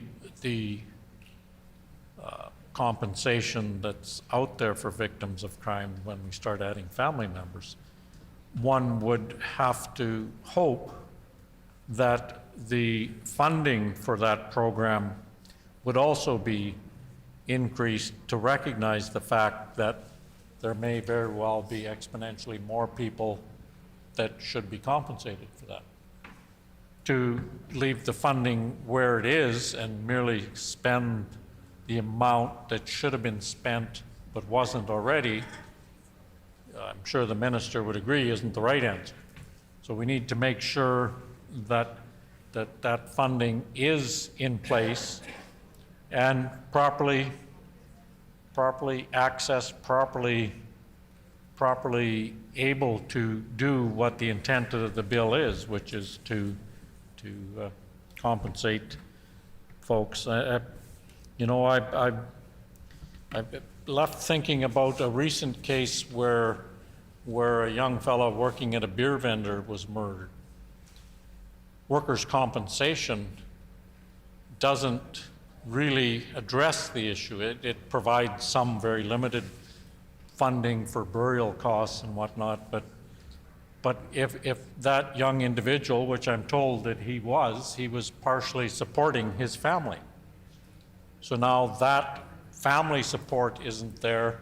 So hopefully that family would be able to access some of these type of funds to help carry them through. I mean, it's bad enough they have to suffer the loss of a son and a brother, but while they're also feeling that loss, to now have to figure out how they're going to pay the bills is a huge blow that only makes their trauma that much worse. I'm hoping that even though that crime has already happened, that the compensation for family members will kick in and be able to assist that family member. And then, of course, it leaves us with the need to look at workers' compensation and figure out what we need to do differently there so that family members are adequately compensated if that family member is in fact a portion of being the breadwinner for that family that now has been taken out of the picture. So I'm not going to spend too long talking about this, but we need to make sure that some of the things we did talk about in the questions, like figuring out if there's a regulation that lists some of those crimes that would make someone ineligible. So we need to make sure that regulation is also updated to ensure that it's current and that the thinking behind some of those crimes as listed, and I'm not sure how old that regulation is, but certainly the world changes and definitions change and the meaning of certain things changes. So I would hope that as part of this process, the minister would be amenable to having a look at associated regulations. Of course, that's always a concern. Anytime we talk about legislation is the details that come out in regulation. So hopefully the minister is willing to consult with people as required, certainly people that have been through this, but also there's any number of community groups out there that help families deal with issues like this that I'm sure have valuable input and would very much appreciate the government actually coming and talking to them and listening to what they have to say, because really the consultation process can't be just coming and talking but not actually listening and not taking some of those recommendations that get made seriously and incorporating them. So we can go through a bunch of the issues about what victims of crime and what family members. We've talked a little bit particularly about family members.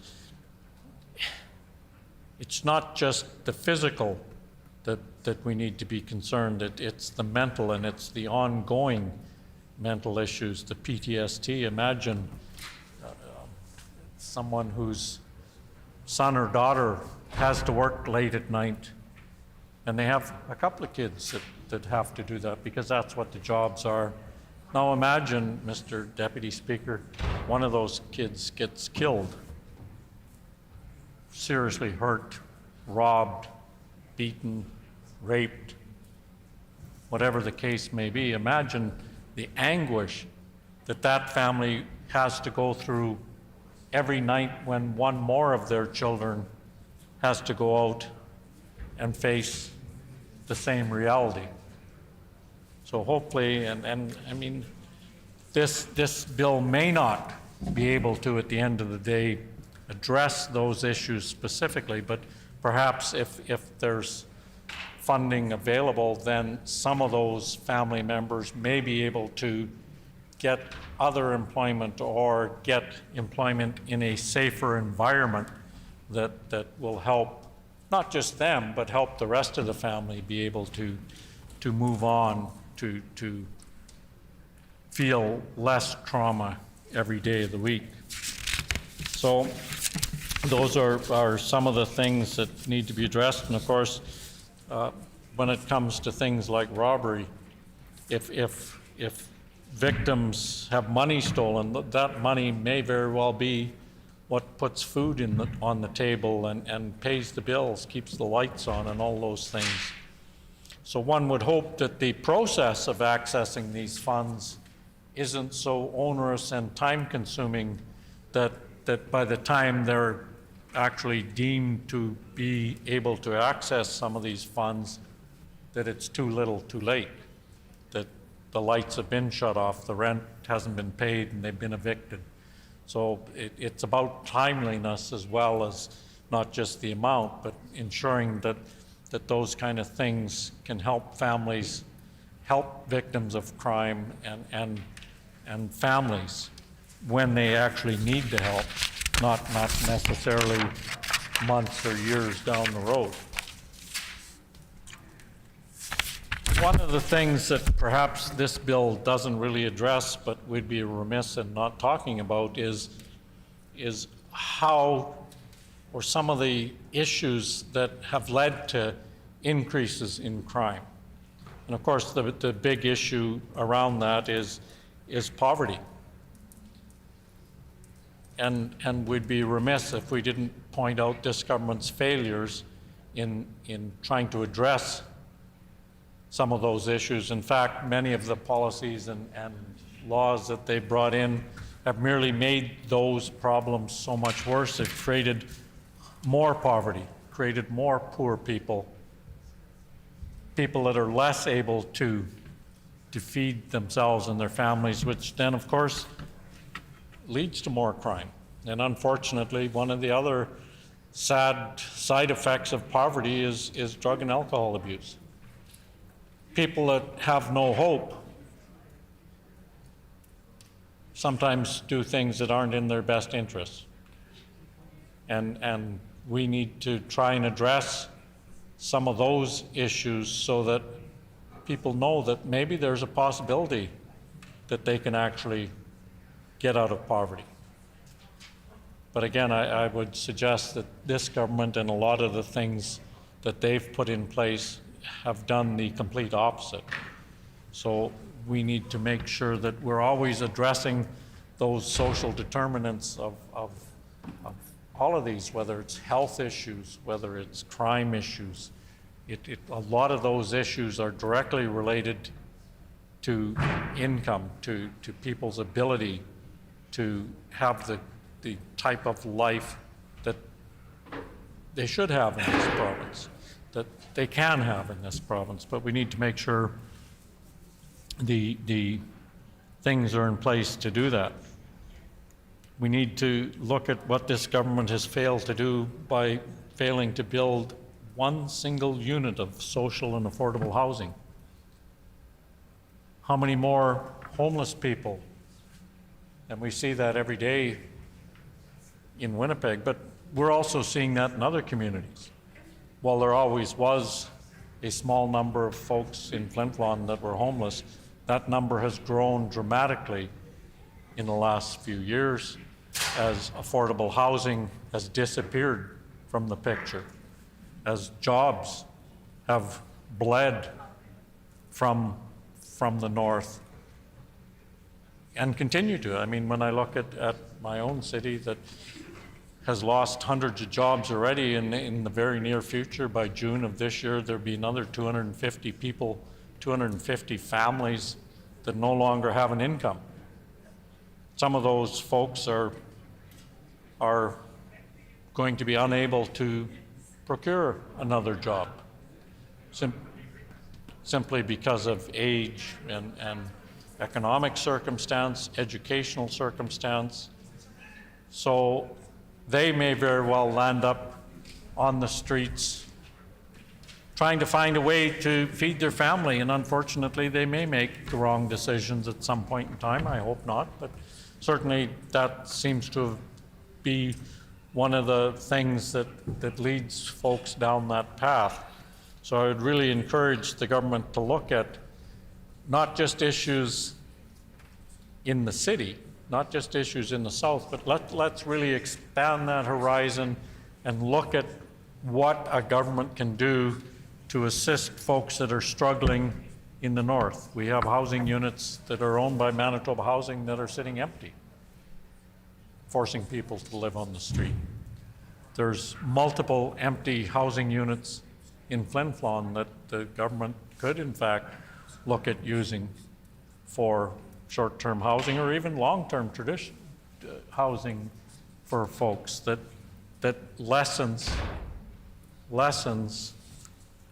some of those folks turning to crime to sustain themselves. And while this bill talks about things for addressing the victims of crime, if we don't do something up front to address the problem, then we're not going to be able to ever properly fund programs for the victims of crime if we just continue to make more people fall into that trap. So, I mean, we've talked about quite a bit in relation to this bill and how it ties into so many other things that the government could have done positively to address some of these issues. I mean, we talk about mental health and how it is treated in the north, and the government constantly stands up and touts their one RAM clinic that's open from 9 to 5 in Thompson, which does somebody in the paw absolutely zero good, does somebody in Flin Flon absolutely zero good. Does somebody in Cross Lake no good? Does somebody in Dooley Lake no good? There's so much more that this government can do to address those issues, but instead, what we see in reality is less mental health workers available in the north, which then again ties back into a rising crime rate, creating more victims, and the problem just keeps snowballing out of control if the government won't do anything to try and stem the tide at the start, if you will. So I think, Mr. Deputy Speaker, I will cede the floor at this point in time to someone else, and hopefully the government has been listening and will be able to address some of those issues. So thank you, Mr. Deputy Speaker.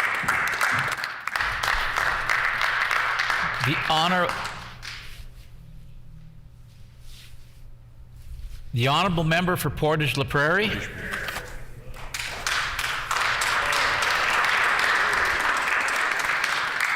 Thank you, Mr. Deputy Speaker. And I'd like to put a few words on the record in support of Bill number 32 as introduced by the Attorney General, the Honourable Minister of Justice. I think that many comments have already been made in regards to this bill. It is a step in the process of trying to make sure that victims of criminal justice or of criminal events are looked after properly, and that proper programs are in place and proper compensation where appropriate. I know it's certainly important that we maintain a level of ability to adjust these through the directors to make sure that they fit the circumstances. As has been outlined, of course, there's often varying extraneous circumstances, some families in much greater need than others, to make sure that it can be adjusted to be appropriate for that. And I think it's important as we move forward that we recognize that and leave the flexibility in the program.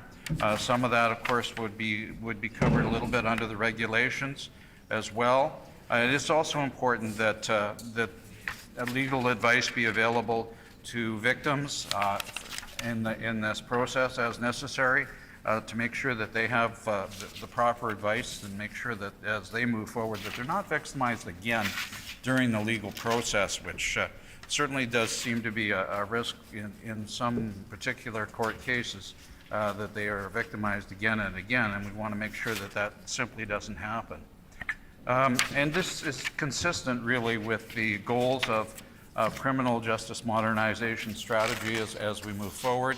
This is a step in the long process. There is also some changes being made in this act to catch it up and to correct some of the translation issues. The translators have had a look at it and determined that we're not quite consistent in our wording between the English and the French side, and of course that's very important in any criminal justice documentation, any legislation in general, and so that too is important. But those are relatively minor adjustments that will certainly help make it clear for the Francophone community here in Manitoba. So I'd like to thank the Minister for bringing this forward. I know it's a step in the process that is necessary, but it is a step in the right direction. I would certainly encourage all members of the House to support this bill when it comes for the vote. Thank you very much, Mr. Deputy Speaker. The honourable member for St. John's. Deputy Speaker. So I'm pleased to get up this afternoon and put a couple of words on the record in respect to Bill 32, the Victims' Bill of Rights Amendment Act.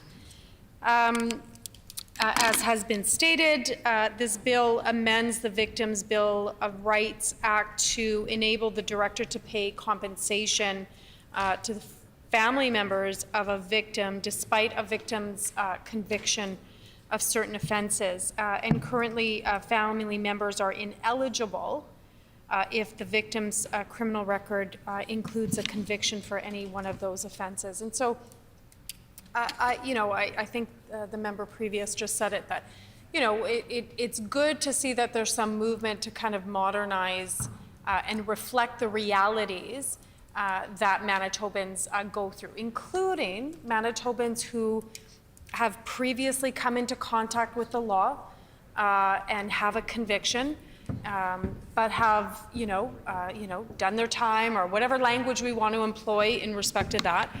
We can't continue to further penalize and criminalize Manitobans who have come into conflict of the law, but have, done what they needed to do in respect of the criminal justice system.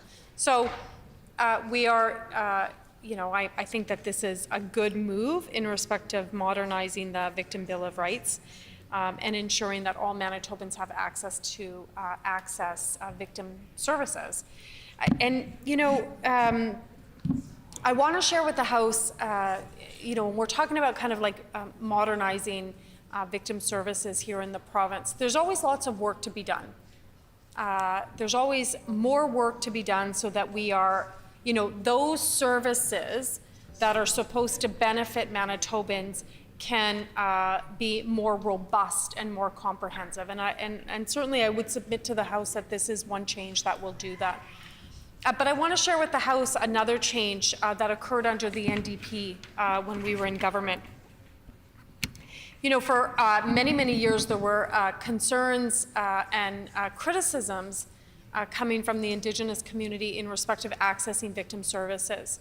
And, particularly, and I'll concentrate particularly in respect of missing and murdered Indigenous women and girls, because often what would happen is that you would have family members. So first off, you'd have certain family members that couldn't access victim services. For instance, the member for Point Douglas, whose beloved sister is missing, there was a time when the family wasn't able to access victim services because allegedly no crime had been committed because her sister is missing.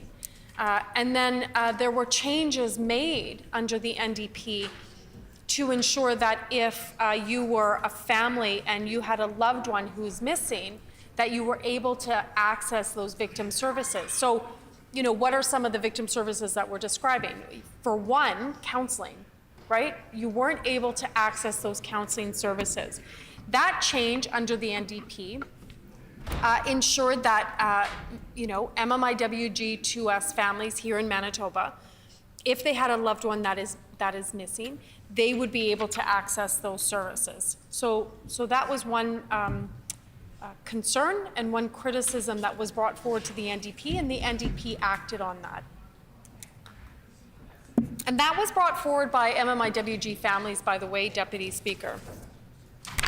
So another, again, over the years, another concern that was brought forward by MMIWG2S families, not only MMIWG2S families, but many Indigenous people brought forward concerns in respect of accessing victim services, even just physically being able to access that infrastructure, right? I think that it should be no surprise to anyone that government systems can often be very intimidating and overwhelming and difficult to navigate. Even some of us in this chamber, sometimes when you get casework that comes into your constituency and you're like, oh, okay, and trying to navigate and do your best to be able to advocate for your constituent. So these systems can be overwhelming and very difficult and cumbersome to kind of navigate through.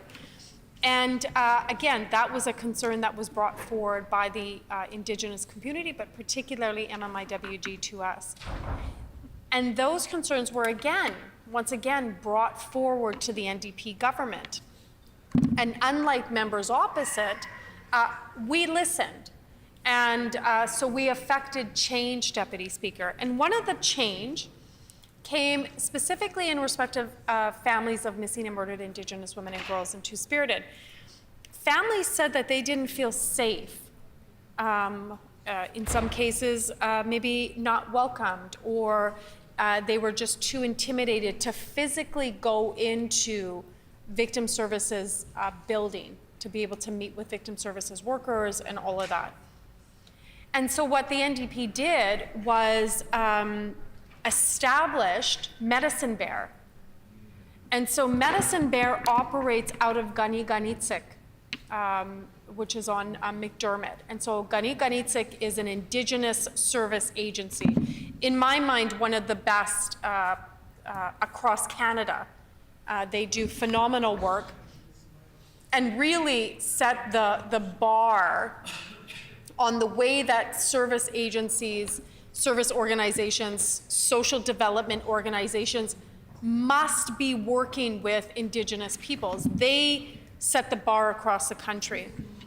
And so they, in concert with MMIWG2S families, established Medicine Bear. And the offices are in Gunny-Gunitsik. It was actually a separate space from the rest of the organization. And they hired, and for the life of me, I can't remember what their exact titles were, but they were MMIWG, they weren't counselors, but kind of like counselors, advocates, spiritual advisors, all of these in one, and phenomenal women that worked in those positions over the years. Ruth Murdoch, who's an elder in our community, Candace Newman, who's just this phenomenal Indigenous woman in the community, who worked with families directly to provide care and advocacy and needs that MMIWG2S families that they need. So, for instance, when I was the special advisor on Indigenous women's issues, every year we hosted Wiping Away the Tears, which is a gathering for MMIWG2S families from across Manitoba. And I worked with Gunny-Gunitsik's Medicine Bear together so that we could bring in families for 2.5 days from across the province. And bring families together, which again, Deputy Speaker, when we started doing that, and I know that the member for Point Douglas has also spoken about Wiping Away the Tears in the House as well.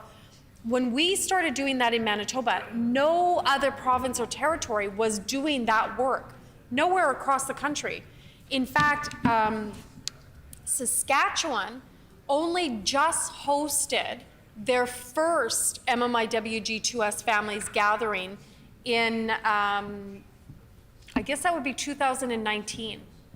And so the member for Point Douglas and myself actually drove to Regina and attended the gathering, MMIWG2S gathering.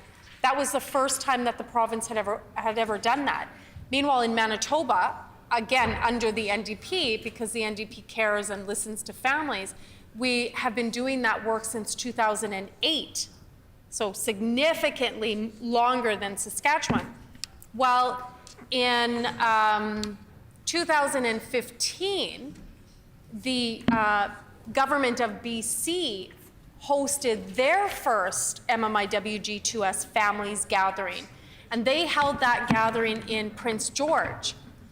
And they had family members from across BC, but also across Canada. Because as you know, Deputy Speaker, and who I've brought up here a couple of times, one of Canada's most prolific serial killer, Robert Pickton, preyed on women in BC. But his victims actually came from across Canada.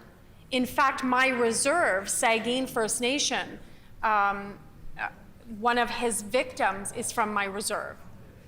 Anyway, so BC held their first ever MMIWG families gathering in 2015 in St. George, in Prince George, apologies.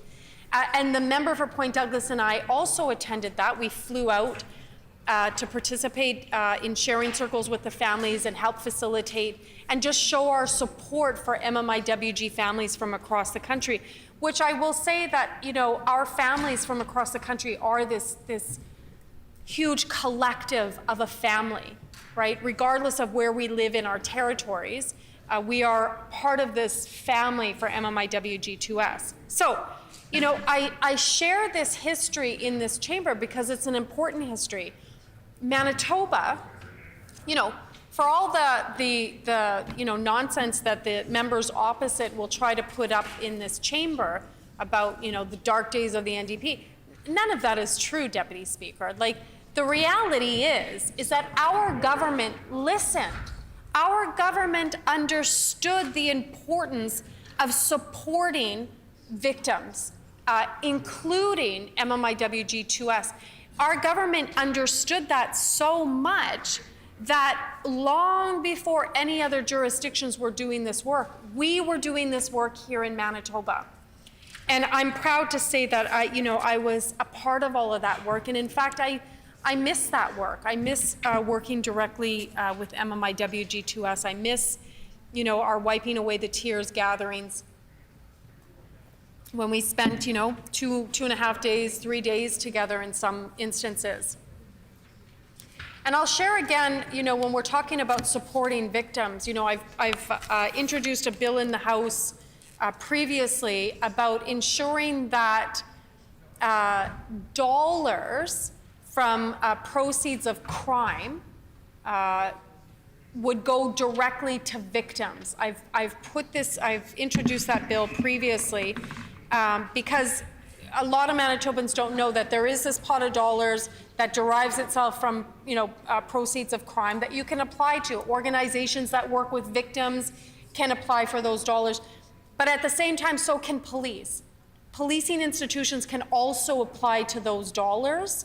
And I know that, there's been many policing institutions that have applied for those dollars, and not the least the Winnipeg Police Service, who in previous years have applied for those dollars for new, one time I think it was taser guns.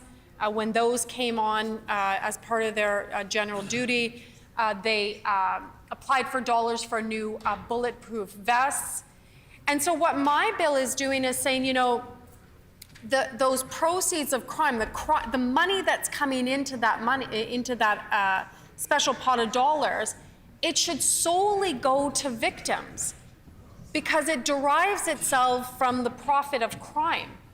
And so, the government doesn't seem to be interested in supporting that bill, but it's an important bill to ensure that, it strengthens the infrastructure of support and advocacy and programs for victims by ensuring that those organizations that are actually on the ground in support of victims have access to this dollars. What are some of the things that you can do with those pot of dollars, Deputy Speaker? Well, as I said, I think it was one of the last, I think it was the last Wiping Away the Tears gathering I worked on before I became elected. We hosted a national Wiping Away the Tears gathering. And we had MMIWG2S families from across the country come into Treaty 1 territory at Winnipeg, or in Winnipeg, and we spent 2.5, 3 days all together. The budget, in order for me to be able to do that national families gathering, the budget came from the proceeds of crime. And in fact, it was our former colleague, Jamie Allen, who approved that. So those dollars can do some really good healing, connecting, empathetic work in the lives of victims. And as I said, as we understand in greater need what victims require, we should make those changes. And like I said, the NDP, our government, made those changes. And I'm proud to say that Medicine Bear is still operational, still works with MMIWG families. And in fact, during the last 2 years during COVID, has played a key role in making sure that family members are connected with. Because the thing is that victim services don't just end after a couple of months. Often, victim services, like the supports for victims, can go on for years and years and years. I think that there's this kind of like this fallacy that, you'll get over it after a couple of years. That's not the way that operates. And often you'll see families that need support for many, many, many years to come. And Medicine Bear is no different. And I think that that's a testament to the good work that Medicine Bear does. And again, the good work that, you know, the NDP did when we were in government, and our great listening skills. So let me put that on the record. I wanted to talk about, you know, when we're looking at, you know, supports for victims and victim services and really that whole infrastructure. One of the things that is also key to that you can marry those two things is to ensure that a jurisdiction has a robust restorative justice infrastructure, a restorative justice network. And Manitoba has some really great programs like mediation services, like Initial Waywin. Initial Waywin, I was part of the team of individuals when I was working at Southern Chiefs Organization that started Initial Waywin, because we knew that we needed diversion from the courts into alternative measures that were more in line with the Indigenous worldview and the Indigenous understanding, and so we established Initial Waywin. So it's a phenomenal program that's been around since, I guess, 2002, 2001, so quite a while that they've been around doing restorative justice. They work, closely with mediation services in that collective of restorative justice. There are, we have PTOs in the province that do that work. So MKO has restorative justice circles. SCO, so Southern Chiefs Organization, has restorative justice circles in several communities. MKO really had, they started that within the First Nation communities, so their infrastructure is really good, and they've been doing that for a long time. And in fact, the member for Kiwetinok, his home community of Hollow Water, which I've spoken about many, many times, long before the member was in the chamber, was known for the restorative justice work that they did in the community. And in fact, I was in the United Nations with several of his colleagues or relatives within the community or citizens within Hollow Water. We were at the United Nations, I believe, at Le Palais des Nations in Geneva, I think in 1997. At that time, it was the 15th annual working group on the draft Declaration of the Rights of Indigenous Peoples. And although I could be wrong with my year, but it was either 97 or 99, but folks from Hollow Water were presenting on the restorative justice programming that they do in the community, which again, at the time, nobody was doing across the country. And so much so that they were invited to present at the United Nations. And still, many programs across the country modeled themselves after the restorative justice program in Hollow Water. So, when we're looking at victim services, when we're looking at advocacy, when we're looking at creating a system of supports that help to heal, that give a sense of closure, restorative justice is a huge part of that. And unfortunately, what we've seen from this government, and not that anybody in this chamber is going to be shocked, but we've seen cuts to restorative justice. And in a time when, in this era of reconciliation, when we should be moving more towards ensuring that there are less Indigenous people within the totality of the criminal justice system, this government here, these folks here, have ensured that those mechanisms to keep folks out of the court system, out of the justice system, they cut those supports. So again, Initial Waywin is still doing that phenomenal work to support victims and to bring folks who are in conflict with the law together in a safe space, in a culturally appropriate space, to create moments of long-lasting healing for everyone. So I think that's important to put on the record for folks that are maybe watching or listening, that You know, you can't just say that you support victims and yet at the same time, you know, you're cutting restorative justice. And restorative justice, Deputy Speaker, is not an expensive endeavor. It's not. When you think of how much it costs to keep citizens housed in, you know, so-called correctional facilities, it's $125,000 a year.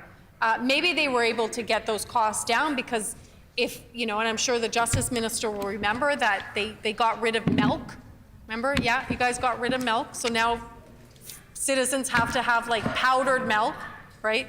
You got rid of like, people have to pay for their own phone calls now, right? So, but, you know, so I don't know, maybe those costs have gone down a little bit, but, you know, restorative justice costs are significantly lower than incarcerating Manitobans who are in conflict with the law. And so, you know, my hope is that, or well, I know, Deputy Speaker, like we know that there's an election in October of 2023 or sooner, who knows.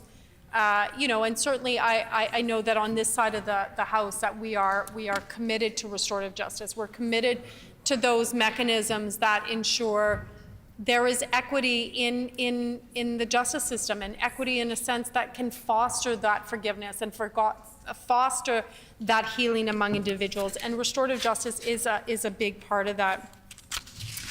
And I know that this bill, Bill 32, is also talking about, you know, an amendment that allows a victim in a sexual assault case to receive at no cost independent legal representation if the victim's personal information is sought to be used as evidence by the accused. You know, and my sister colleague from Notre Dame gave a really important ministerial statement today, reflecting the fact that, you know, there are programs out there that do, you know, work to support victims of sexual assault. But I would suggest that the infrastructure is you know, maybe lacking still, because we still do not have citizens who are facing, who have been victims of sexual assault want to go through the court system. Often they do not, because of you know, because of everything that a citizen would have to go to, disclosing the sexual assault, you know, facing, you know, an individual in a court system, you know, having to disclose in a court system, like all of these things are incredibly, you know, re-traumatizing and re-triggering. And so I think that, you know, in any way that we can support victims of sexual assault is a good thing. And so, you know, I would say that this is a good opportunity for victims to get a little bit of legal aid, representation, reprieve, because often folks cannot afford those legal costs. And then finally, I think it was my colleague from Flin Flon, who brought up that when we're talking about supporting victims, when we're talking about, you know, coming into conflict with the law, you know, I agree with my colleague from Flin Flon that it often, more often than not, coming into conflict with the law and harming those around you, you know, derives itself from the cruel, unrelenting hardship of poverty. Poverty is, you know, crushing to people's spirit, and so we have seen very, very little action from members opposite on tackling poverty. Little, if anything. We don't have the, you know, all aboard. We don't have any updates on where we're situated in respect of poverty. It's as if members opposite, I don't know, don't care about poverty, don't care about individuals that are entrenched in poverty, to no fault of their own, Deputy Speaker. There are a myriad of reasons why folks are entrenched in poverty. And what we've seen in the last 2 years is that that has only grown exponentially. And so, you know, I know that for myself, Deputy Speaker, when I'm looking forward to the next, you know, year and a half, to the next, you know, 4 years after the next election, and when we win government, no, it's, you know, it's pretty clear. Oh, we will. But, you know, when I'm looking forward to, you know, winning government in the next election, what I'm looking at is, first off, trying to figure out everything that they've actually done. Because, of course, you'll only be able to truly get a sense of the damage that the PCs have done when you're in government. And you get access to see that, oh, they actually did this, and they actually did that, and they cut this, and they didn't do that. And so, and then, you know, once you do that thorough investigation of all the damage that they've done, then the task becomes looking at how to repair that, and how to ensure that Manitobans are being taken care of, because everybody sees, and if you don't see it, I don't know how it's possible that Manitobans can't see it, but everybody sees how worse things have gotten in this province. I don't ever remember seeing the number of unsheltered Manitobans that we have right now, who are all victims in, I would suggest and submit that probably are all victims in some way for something that happened in the system, who are just left out on their own to, again, we know that the PC said that the government can't take care of them and can't help Manitobans. And there's a really good example of the number of unsheltered Manitobans that keep going up and up and up every year. And you cannot deny that that has happened under this PC government. And why? Because this PC government has cut those very systems that support individuals who are struggling, who support individuals that are facing poverty. They cut so many different NDP programs and cut the budgets and all of that, so that we have the most unsheltered Manitobans that I've ever seen, and that everybody reflects on it.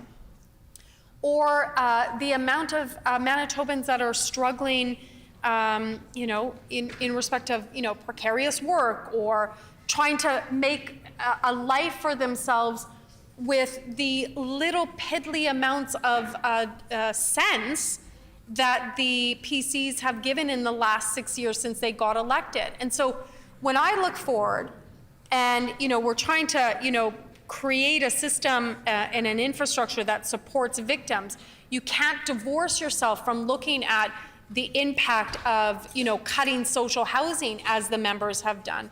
Or you can't look at the impact of not raising the minimum wage, or you can't look at the impact of cutting the healthcare system for mental health supports, addiction services, not having a safe consumption. Like, all of these are all married together.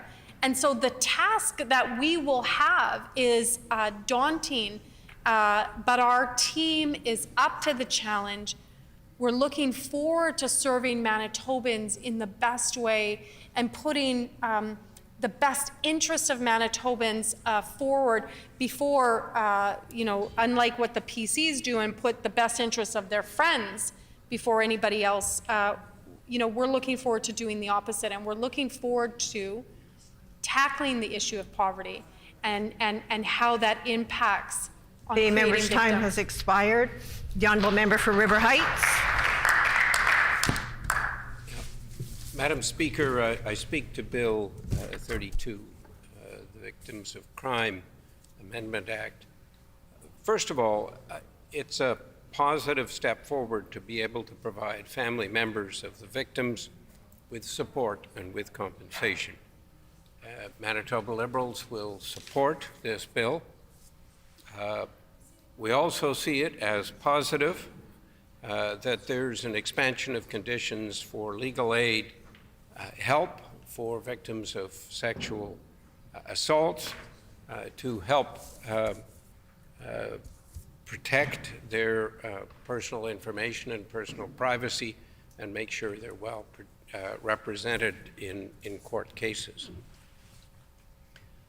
I think it's important to acknowledge that family members of a victim can be affected in a major way. If a victim is killed, there may be a loss of family income, a loss of family support, loss of a loved one.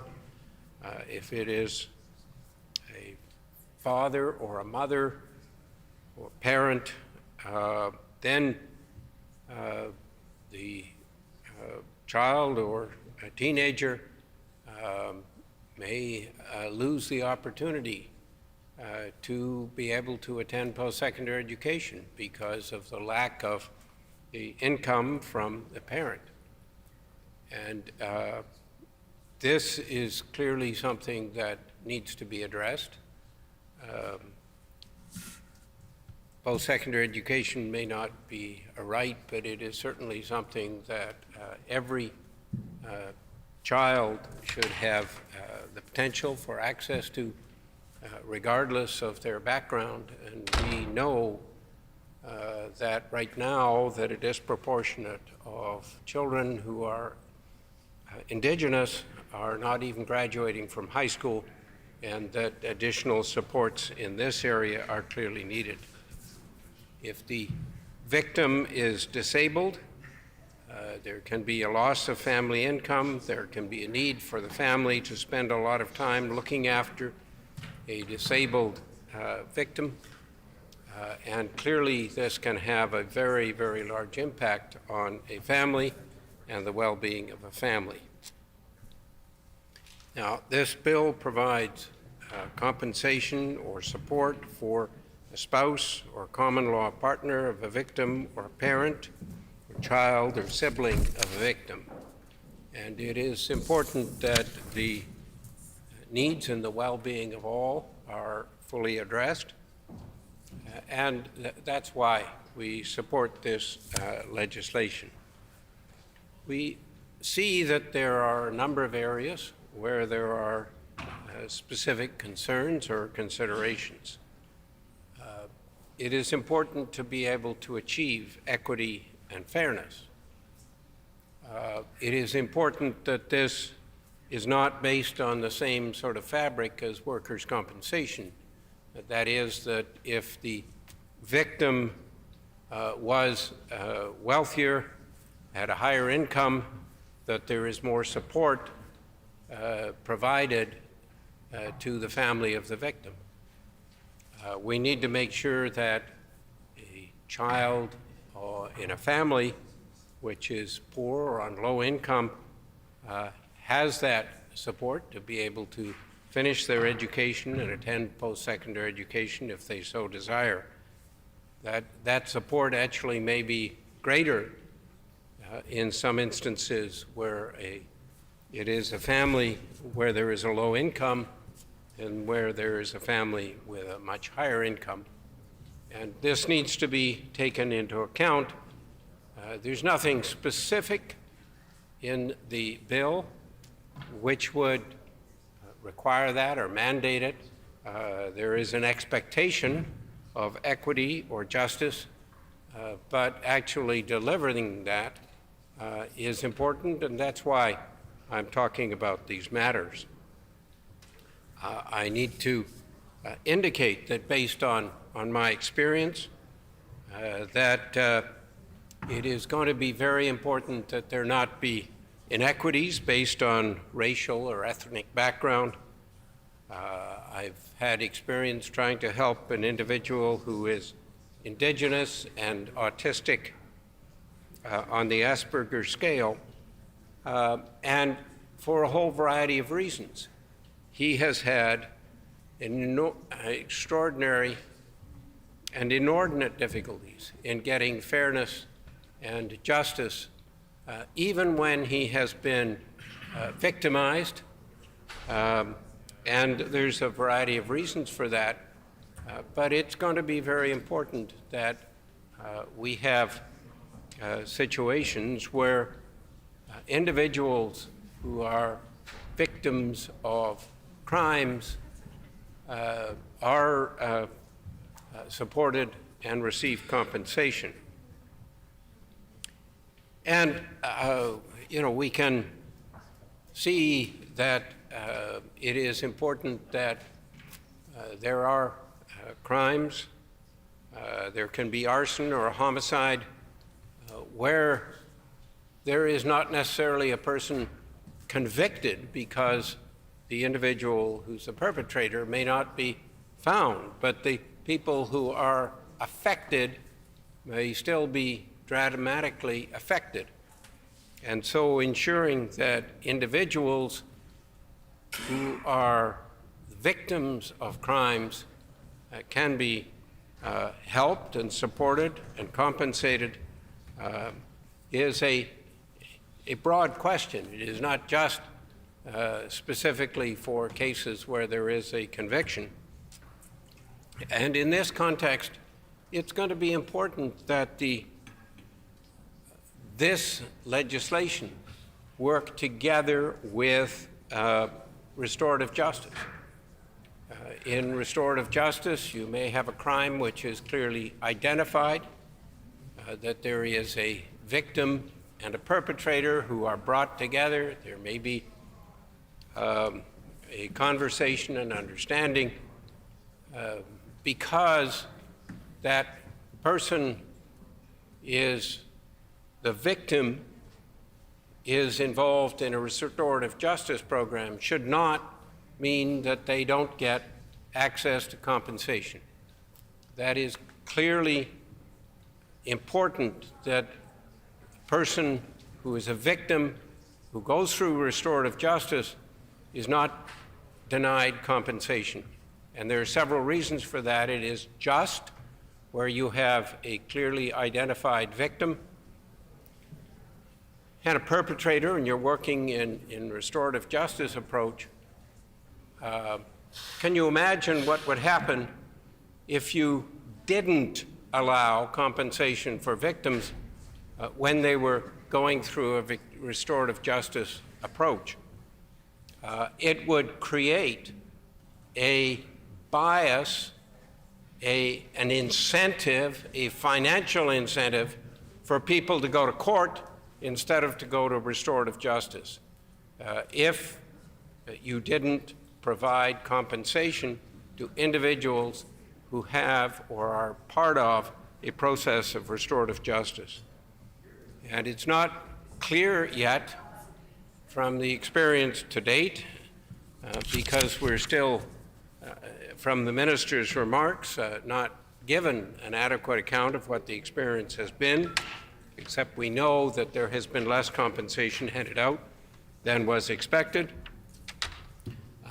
But what is clear is that we do need to have a process which is fair and which accommodates or acknowledges people who are victims under a variety of circumstances.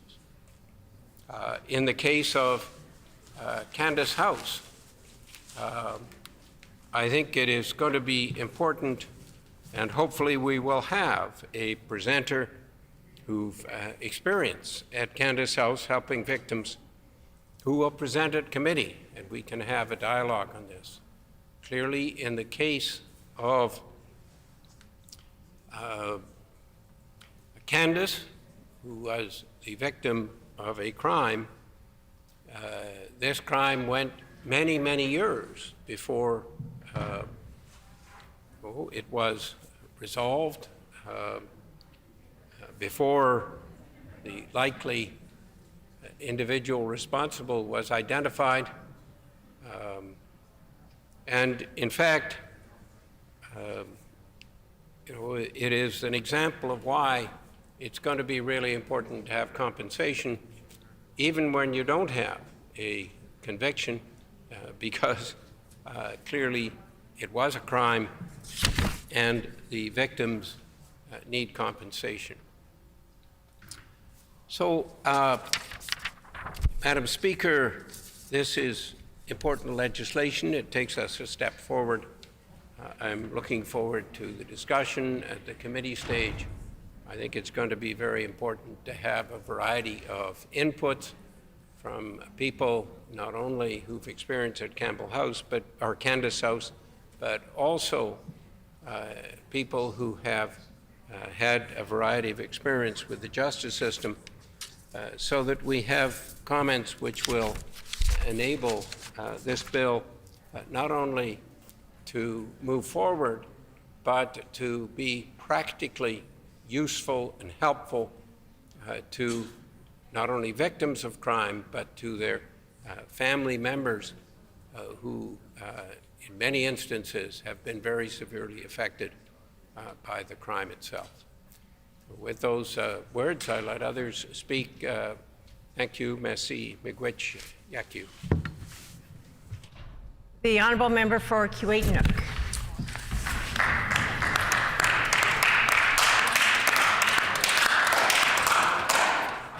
Thank you, Madam Speaker, for the opportunity to put a few words on the record for Bill 32, the Victims' Bill of Rights Amendment Act.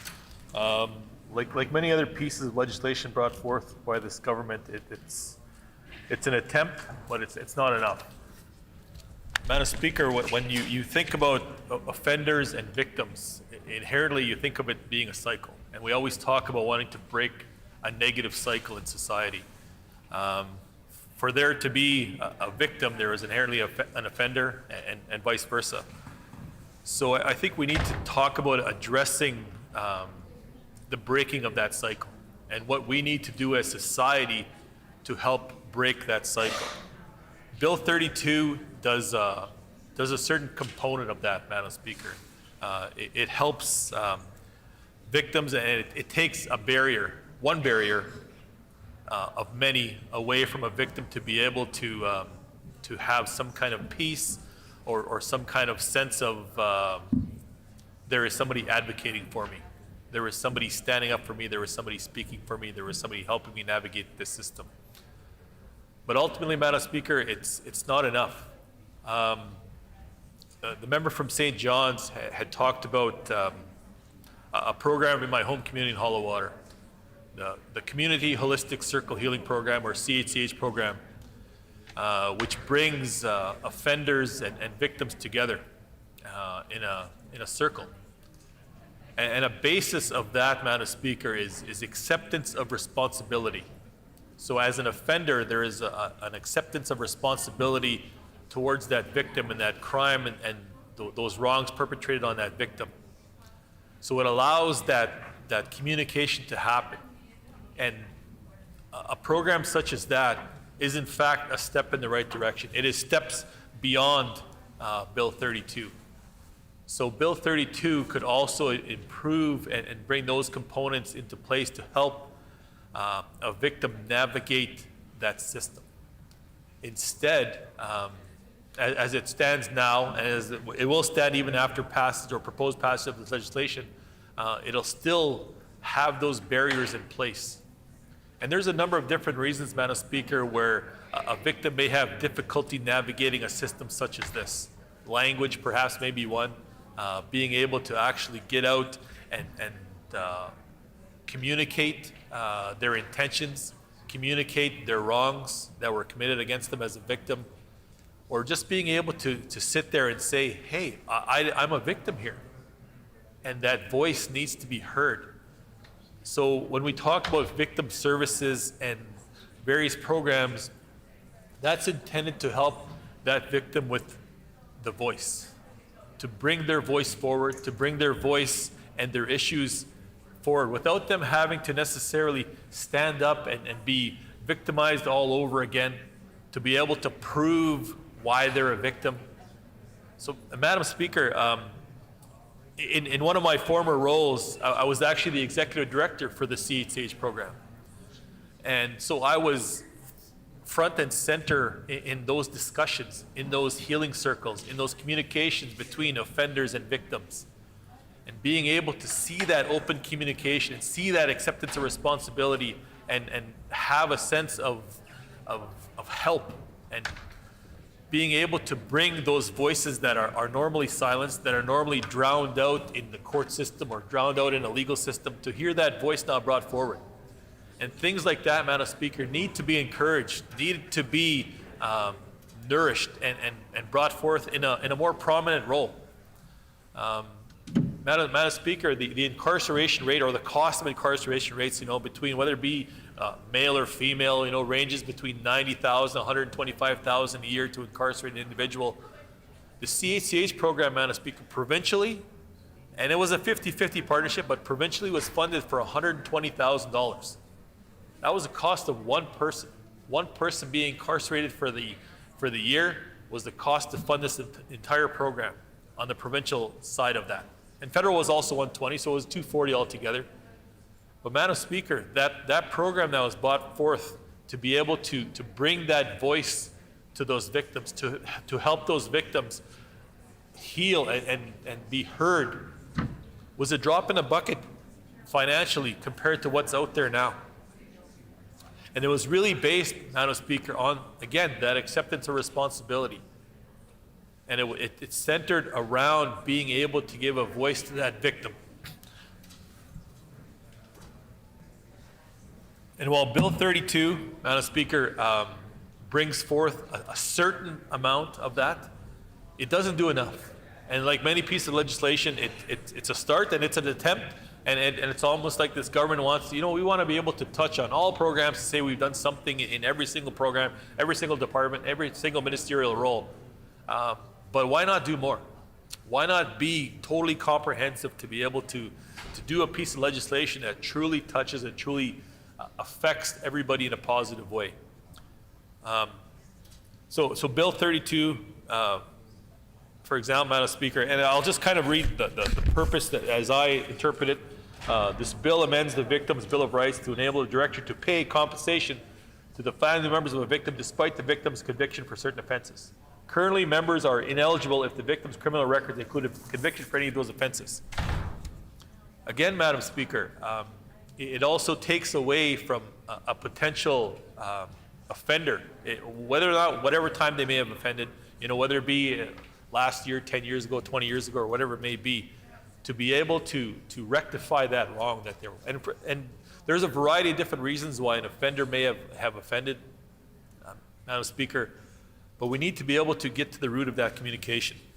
Another amendment also made in Bill 32, and it's something that has good intentions, but at the same time, Madam Speaker, it's got a reason, or it's got a catch to it. The amendment is also made to allow a victim in a sexual assault case to receive, at no cost, independent legal representation if the victim's personal information is sought to be used as evidence by the accused. If, Madam Speaker, why should that word "if" be in there? Should that victim not be able to access those services regardless of their own circumstances, regardless of their own personal history? Should they not be able to utilize the full scope of those services without having a clause put in there, without having a condition attached to that? And Madam Speaker, that if we want to truly bring forth that voice of the victim and assist those victims, we shouldn't be having words like "if" in there, or a clause in there to say that, oh, you have to meet this criteria first.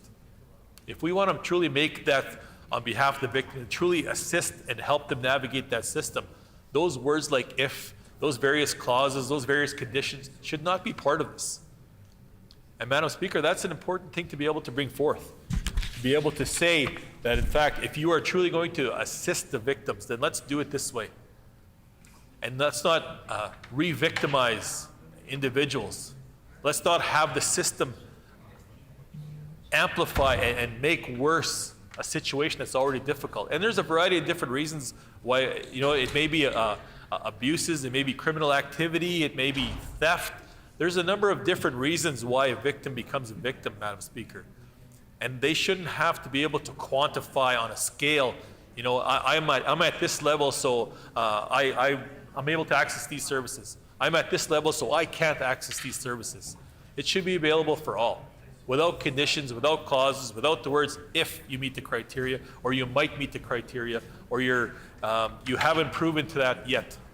Because, Madam Speaker, and I think it's in society today, and whether it's various scales and varying different scenarios, but most of us have been on some level a victim of crime. And we all know what that feels like if you have been a victim of a crime, whether it be theft or whether it be abuses or whether it be something even major. If you've been impacted by criminal offenses and major offenses, you know what that feels like. And sometimes you feel helpless. You feel like, you know what, I have nowhere to turn. I have no assistance. And hopefully you have the assistance of family, of friends to help you get through that. But you should also have the assistance of something like this, of government knowing we have your back. We can help you navigate this system. We can help bring forth and assist your voice and amplify your voice without you having to come and necessarily prove it in a court of law or prove it by way of, we need all this documentation to be able to say you can access victim services. We should be able to tell somebody, here, we made this as easy as possible for you. And Madam Speaker, Bill 32, while it attempts to make that system a little easier, it again falls short. And there's a number of different pieces of legislation that ultimately fall short. We shouldn't be trying to make the victim feel more like a victim. We should make them feel like we have their back, like we have their assistance, and you don't have to re-victimize that victim to be able to say, you've been wronged in this way. And again, Madam Speaker, there's various levels, right? There's some that may be just a minor thing, and there's some that may be major that truly impacts you for the rest of your life. And it's difficult to be able to navigate that. It's difficult to be able to say to an individual, because every individual in society is different. Every individual reacts to that differently, has a different reaction to that. But at the same time, Madam Speaker, we have to be able to assist wherever that may be. Wherever that level may be, wherever that comfort or uncomfortable level may be for an individual, when Bill 32 comes out, we need to be able to say that, Bill 32 actually does that, actually speaks to that, actually references that, and actually gives that voice, gives that strength, gives that amplification to that voice to be able to say, I want to be able to do this. I want to be able to speak that. I can help you navigate the system. And there's a number of different reasons, again, Madam Speaker, and I've made this point a couple different times in these few minutes here. There's a number of different reasons why a victim may have difficulty navigating that system. For us as Indigenous people and Indigenous communities, a language barrier clearly exists to be able to navigate whatever system may be, whether it be the justice system, education, health system. There's a language barrier that exists. So we have to be able to do that. And I know that the bill touches on being able to bring some kind of clarification to French versions of what we do here, but there's also a number of different languages spoken in this province, Madam Speaker. So Indigenous communities, whether it be Cree, Ojibwe, Dakota, Inuit, there's a number of different languages that are brought forth that this bill also needs to clarify, and that we need to help Indigenous people navigate that system in that way. When we talk, and one of the questions during the question and part of this debate, Madam Speaker, was about how much more do you think this bill is going to bring in terms of how much more cases will there be? How much more additional dollars will be necessary? And the minister was quite open and quite honest about the fact that you don't know that. You don't know that. You don't know that exact dollar amount to be able to say, yes, this is it. It's $1 more. It's $1 million more. It's $10 million more. You don't know that number, but you absolutely, with absolute certainty, know that it's significantly more. So then you need to now bring into place to go alongside, hand in hand with Bill 32, those additional funds for victim services. We had talked about it being in 2016, 2017, being spent at $2.8 million. Last year being actually reduced to now being spent at $2.6 million. So then the question remains, in that 4 or 5 year gap, why was that expense by $200,000 less? And now if this bill comes to be, how much more will that be? Will that number now be $10 million more? Because, Madam Speaker, if we're trying to navigate and create a system that's going to make things easier and give victims that voice, then we have to be able to say your voice will be heard, where your voice will be compensated when we have a dollar amount put to this kind of legislation. and being able to say, this is what we're going to do. So if you're going to make it easier for victims to help navigate the system, then you have to be there with those financial supports for them too.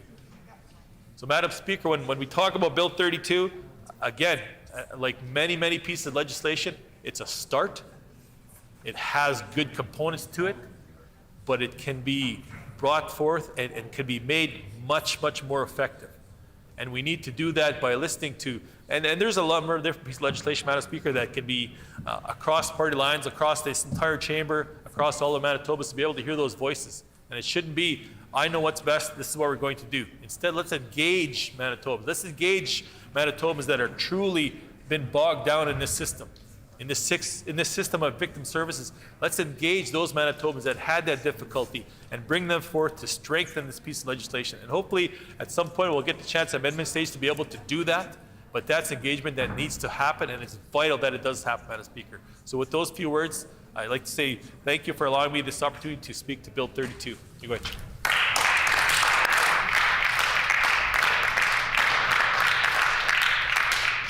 Is the House ready for the question? The question before the House is second reading of Bill 32, the Victims' Bill of Rights Amendment Act. Is it the pleasure of the House to adopt the motion? Agreed? Agreed and so ordered. I declare the motion carried. The Honourable Government House Leader. On House business, Madam Speaker, I have a leave request after some consultation with the opposition House leaders. I have a series of leave requests regarding the sessional order governing our virtual sittings in accordance with Section 36 of the sessional order passed by this House on October 7th, 2020, and subsequently amended. I'm seeking leave of the House to further amend that same sessional order so that, 1, Section 5 is repealed and replaced with the following. Members are to provide 2 hours written notice to the Speaker and the Clerk of their intent to participate virtually on any sitting day. A, in the event that this notice requirement is not met, a member may appeal to the Speaker in writing for an exception. B, with 2 hours written notice to the Speaker and the Clerk, if necessary, members may participate virtually in the proceedings of any committee of the Assembly, even if they have participated in the House proceedings in person that same day. 2, Section 31 and 33 are repealed, with the remaining sections to be renumbered accordingly. And 3, Section 35, bracket A, is repealed and replaced with the following.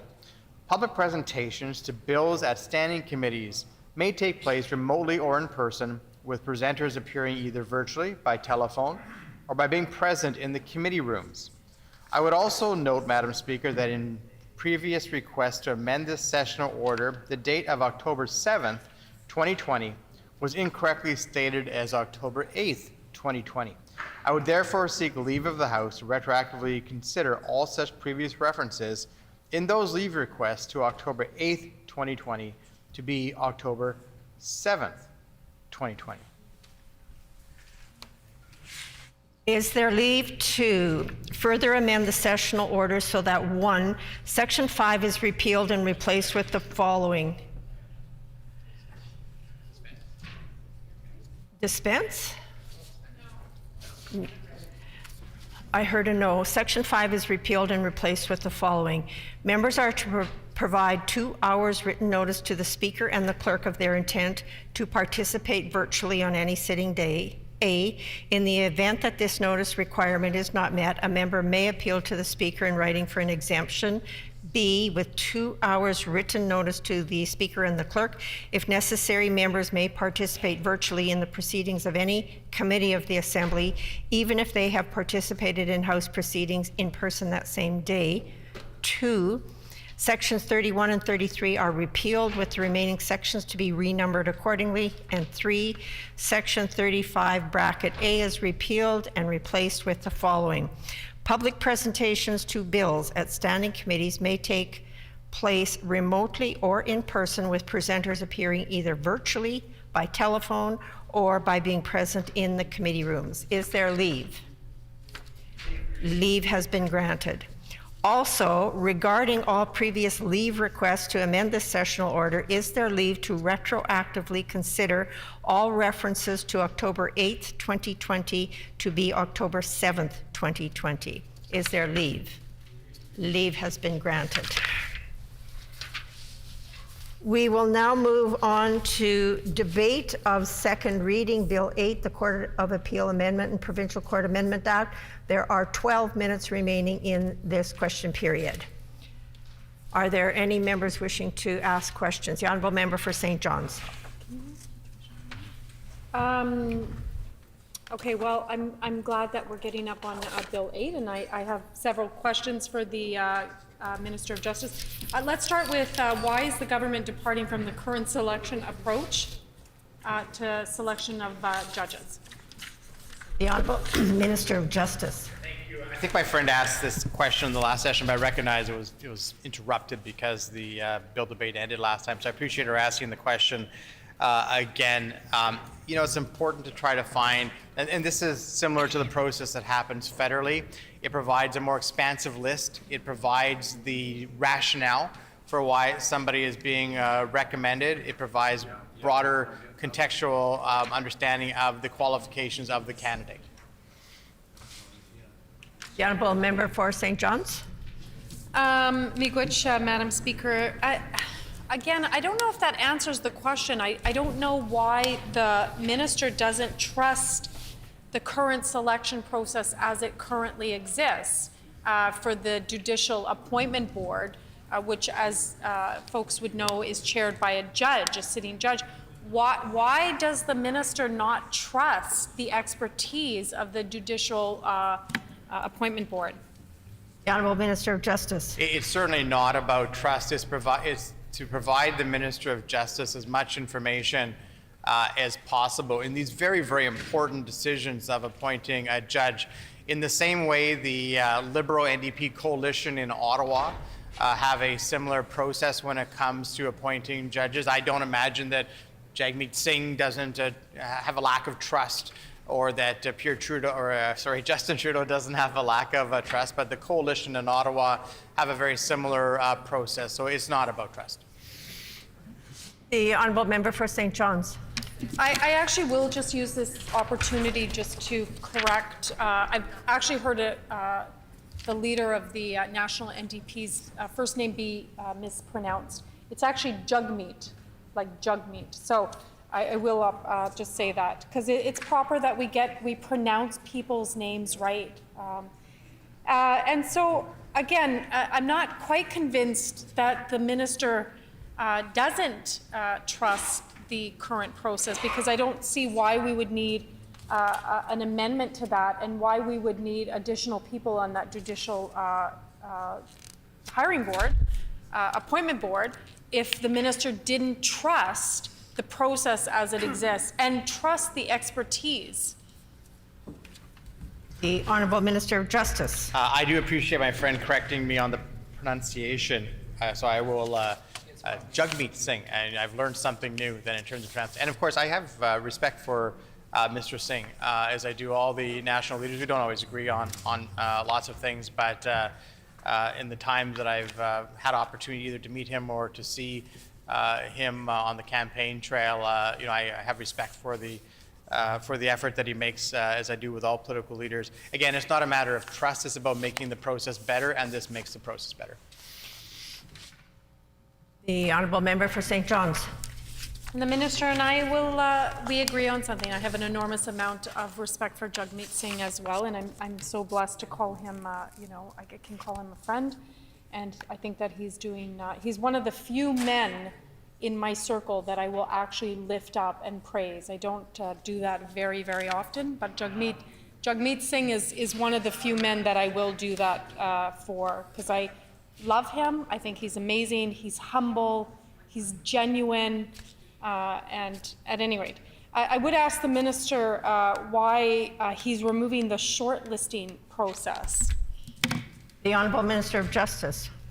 Well, not to end too quickly the Jagmeet Singh love in here, but I'll sort of move on from that topic.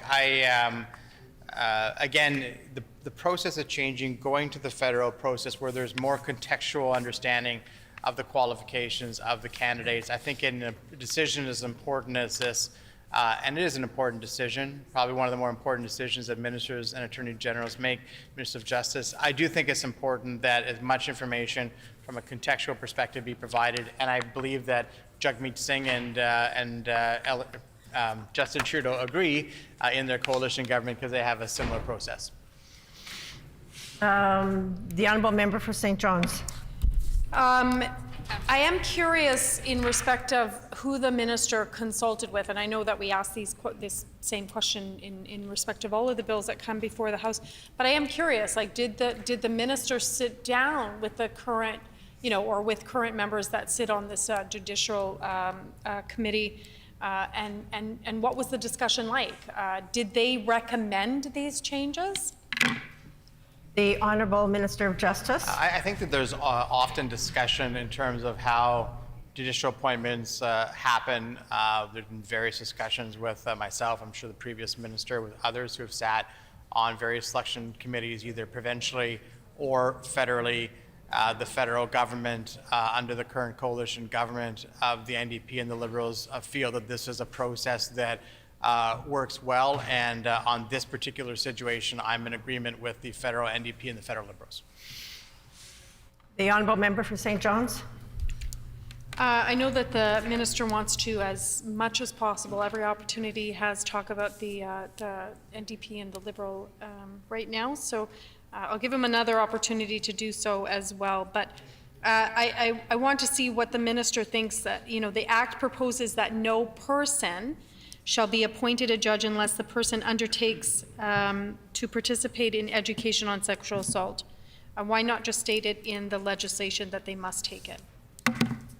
The Honourable Minister of Justice. I do appreciate the question, and I want to commend Rona Ambrose for bringing forward this national debate on this issue. There may have been others before her, but I know she brought it to prominence when she was in Parliament. This is very close to the federal system, and it preserves the issue of independence. So there were issues federally and provincially in terms of judicial independence, ensuring that that there's an undertaking, and an undertaking means a lot to those in the legal field. There's an undertaking for the training, I think gives the assurance that it will happen, but also preserves independence of the judiciary. The honourable member for St. John's. Why did the government not include JJPs in respect of Bill 8? If the minister will well know that other pieces of legislation that have come, the ones that I have, I think, 3 times introduced in the House, included JJPs. I think Rona Ambrose as well included that infrastructure. Why did the minister not include JJPs as a part of this? The Honourable Minister of Justice. And we may at some point, the member will know the JJPs, which I think previously were called magistrates, I believe, up until 8 or 9 years ago. The process for selection is different. The qualifications are different. Obviously, you don't have to be a lawyer for 5 years to be a JJP. So the actual criteria are different. The job is different. So the selection process is different. But there might come a time when it becomes more similar. The honourable member for St. John's. But no doubt the minister would remember a couple of years ago there was, I think it was a piece in the Free Press or CBC that spoke about, the number of applications that come towards JJPs in respect of like domestic violence and cases of sexual assault where those orders are denied, right? And so to kind of include them within the infrastructure that actually ends up protecting women, predominantly women that come before the system or the courts. So I don't know why the government wouldn't have used that as an opportunity to strengthen that infrastructure there and include JJPs. The Honourable Minister of Justice. Well, and there may be ways to do it with JJPs in a way that's different than with justices, and I'd like to explore that a little bit further. But I'm not opposed to the notion of training when it comes to JJPs. It's just that it might operate a little bit differently than it does with justices who have sort of national training and opportunities. But this is something I'm willing to explore with my friend from St. John's. I think we have an agreement in this House that this sort of training is important. It just might fit differently with JJPs than it does with justices. The honourable member for St. John's. And I would ask the minister, like, who did the minister consult with in respect of sexual assault awareness training for judges? Because I know that when I introduced those bills several times, the premier at the time, Brian Pallister, kept saying that it was, went against, the independence of the judiciary. It went, I think the now premier said it went against the Constitution or something like that. I don't remember what that was about. But, and perhaps there was a little bit of pushback certainly on that end. So who did the minister consult with that now all of a sudden the government is saying, yeah, let's look at some training? The Honourable Minister of Justice. Well, just for certainty, I think the previous Minister of Justice, the Premier, were absolutely right. There were issues regarding the independence of the judiciary, and that played out in Ottawa as well with the Trudeau Liberal government. And so what they did is they came to a solution where a judge, before they take the bench, but they are being appointed, take an undertaking that they will take that training while they are a judge. And so the requirement is happening before they are appointed a judge, so it preserves the independence, it preserves all those things that the member opposite raised, and we are mirroring the same process. Honourable Member for St. John's. The minister would know that there is actually a federal change that included requiring judges to put their reasons on record or in writing when they rule on sexual assault cases. Why didn't the minister consider those changes here in Bill 8, again, to strengthen that infrastructure? The Honourable Minister of Justice. I think that all of these things, when it comes to whether it's awareness, and I don't just mean for judges, but I mean for society or how the courts operate. We've talked about Gladue reports in the past year with my friend from St. John's. We've talked about victims' rights. There's always an evolution of what's happening in the courts and how we can better ensure that the rights of victims and the voices of those who are victimized are both protected and heard, and this is just one more step along the way, but I'm sure there'll be other steps. Any further questions? If not, the time for this question period has ended. The floor is open for debate. The Honourable Member for St. John's. Okay. Well, Miigwech, Madam Speaker, I'm pleased to get up once again this afternoon to speak to Bill 8, the Court of Appeal Amendment and Provincial Court Amendment Act. Let me just start by, and I agree with my House Leader colleague across the way, that this change in respect of, or even the discussion about ensuring that there is training for judges in respect of sexual assault, rape culture, consent, the language that is used really came to the forefront in respect of the bill that Rona Ambrose brought forward when she was an MP. And so I do want to take this opportunity to acknowledge that work and to acknowledge her for starting this conversation, certainly at the highest levels in respect of Parliament, and then, ultimately to see some success there. I think that it's important.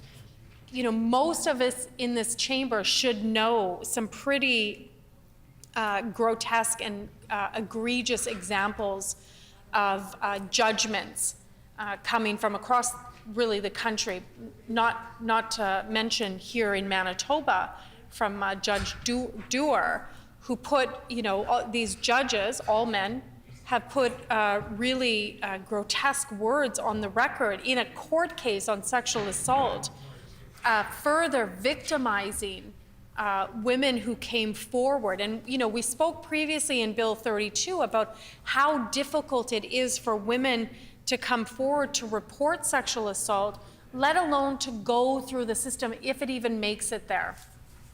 Order, please. When this matter is again before the House, the Honourable Member will have 28 minutes remaining. The hour being 5 p.m., this House is adjourned and stands adjourned until 1:30 p.m. tomorrow.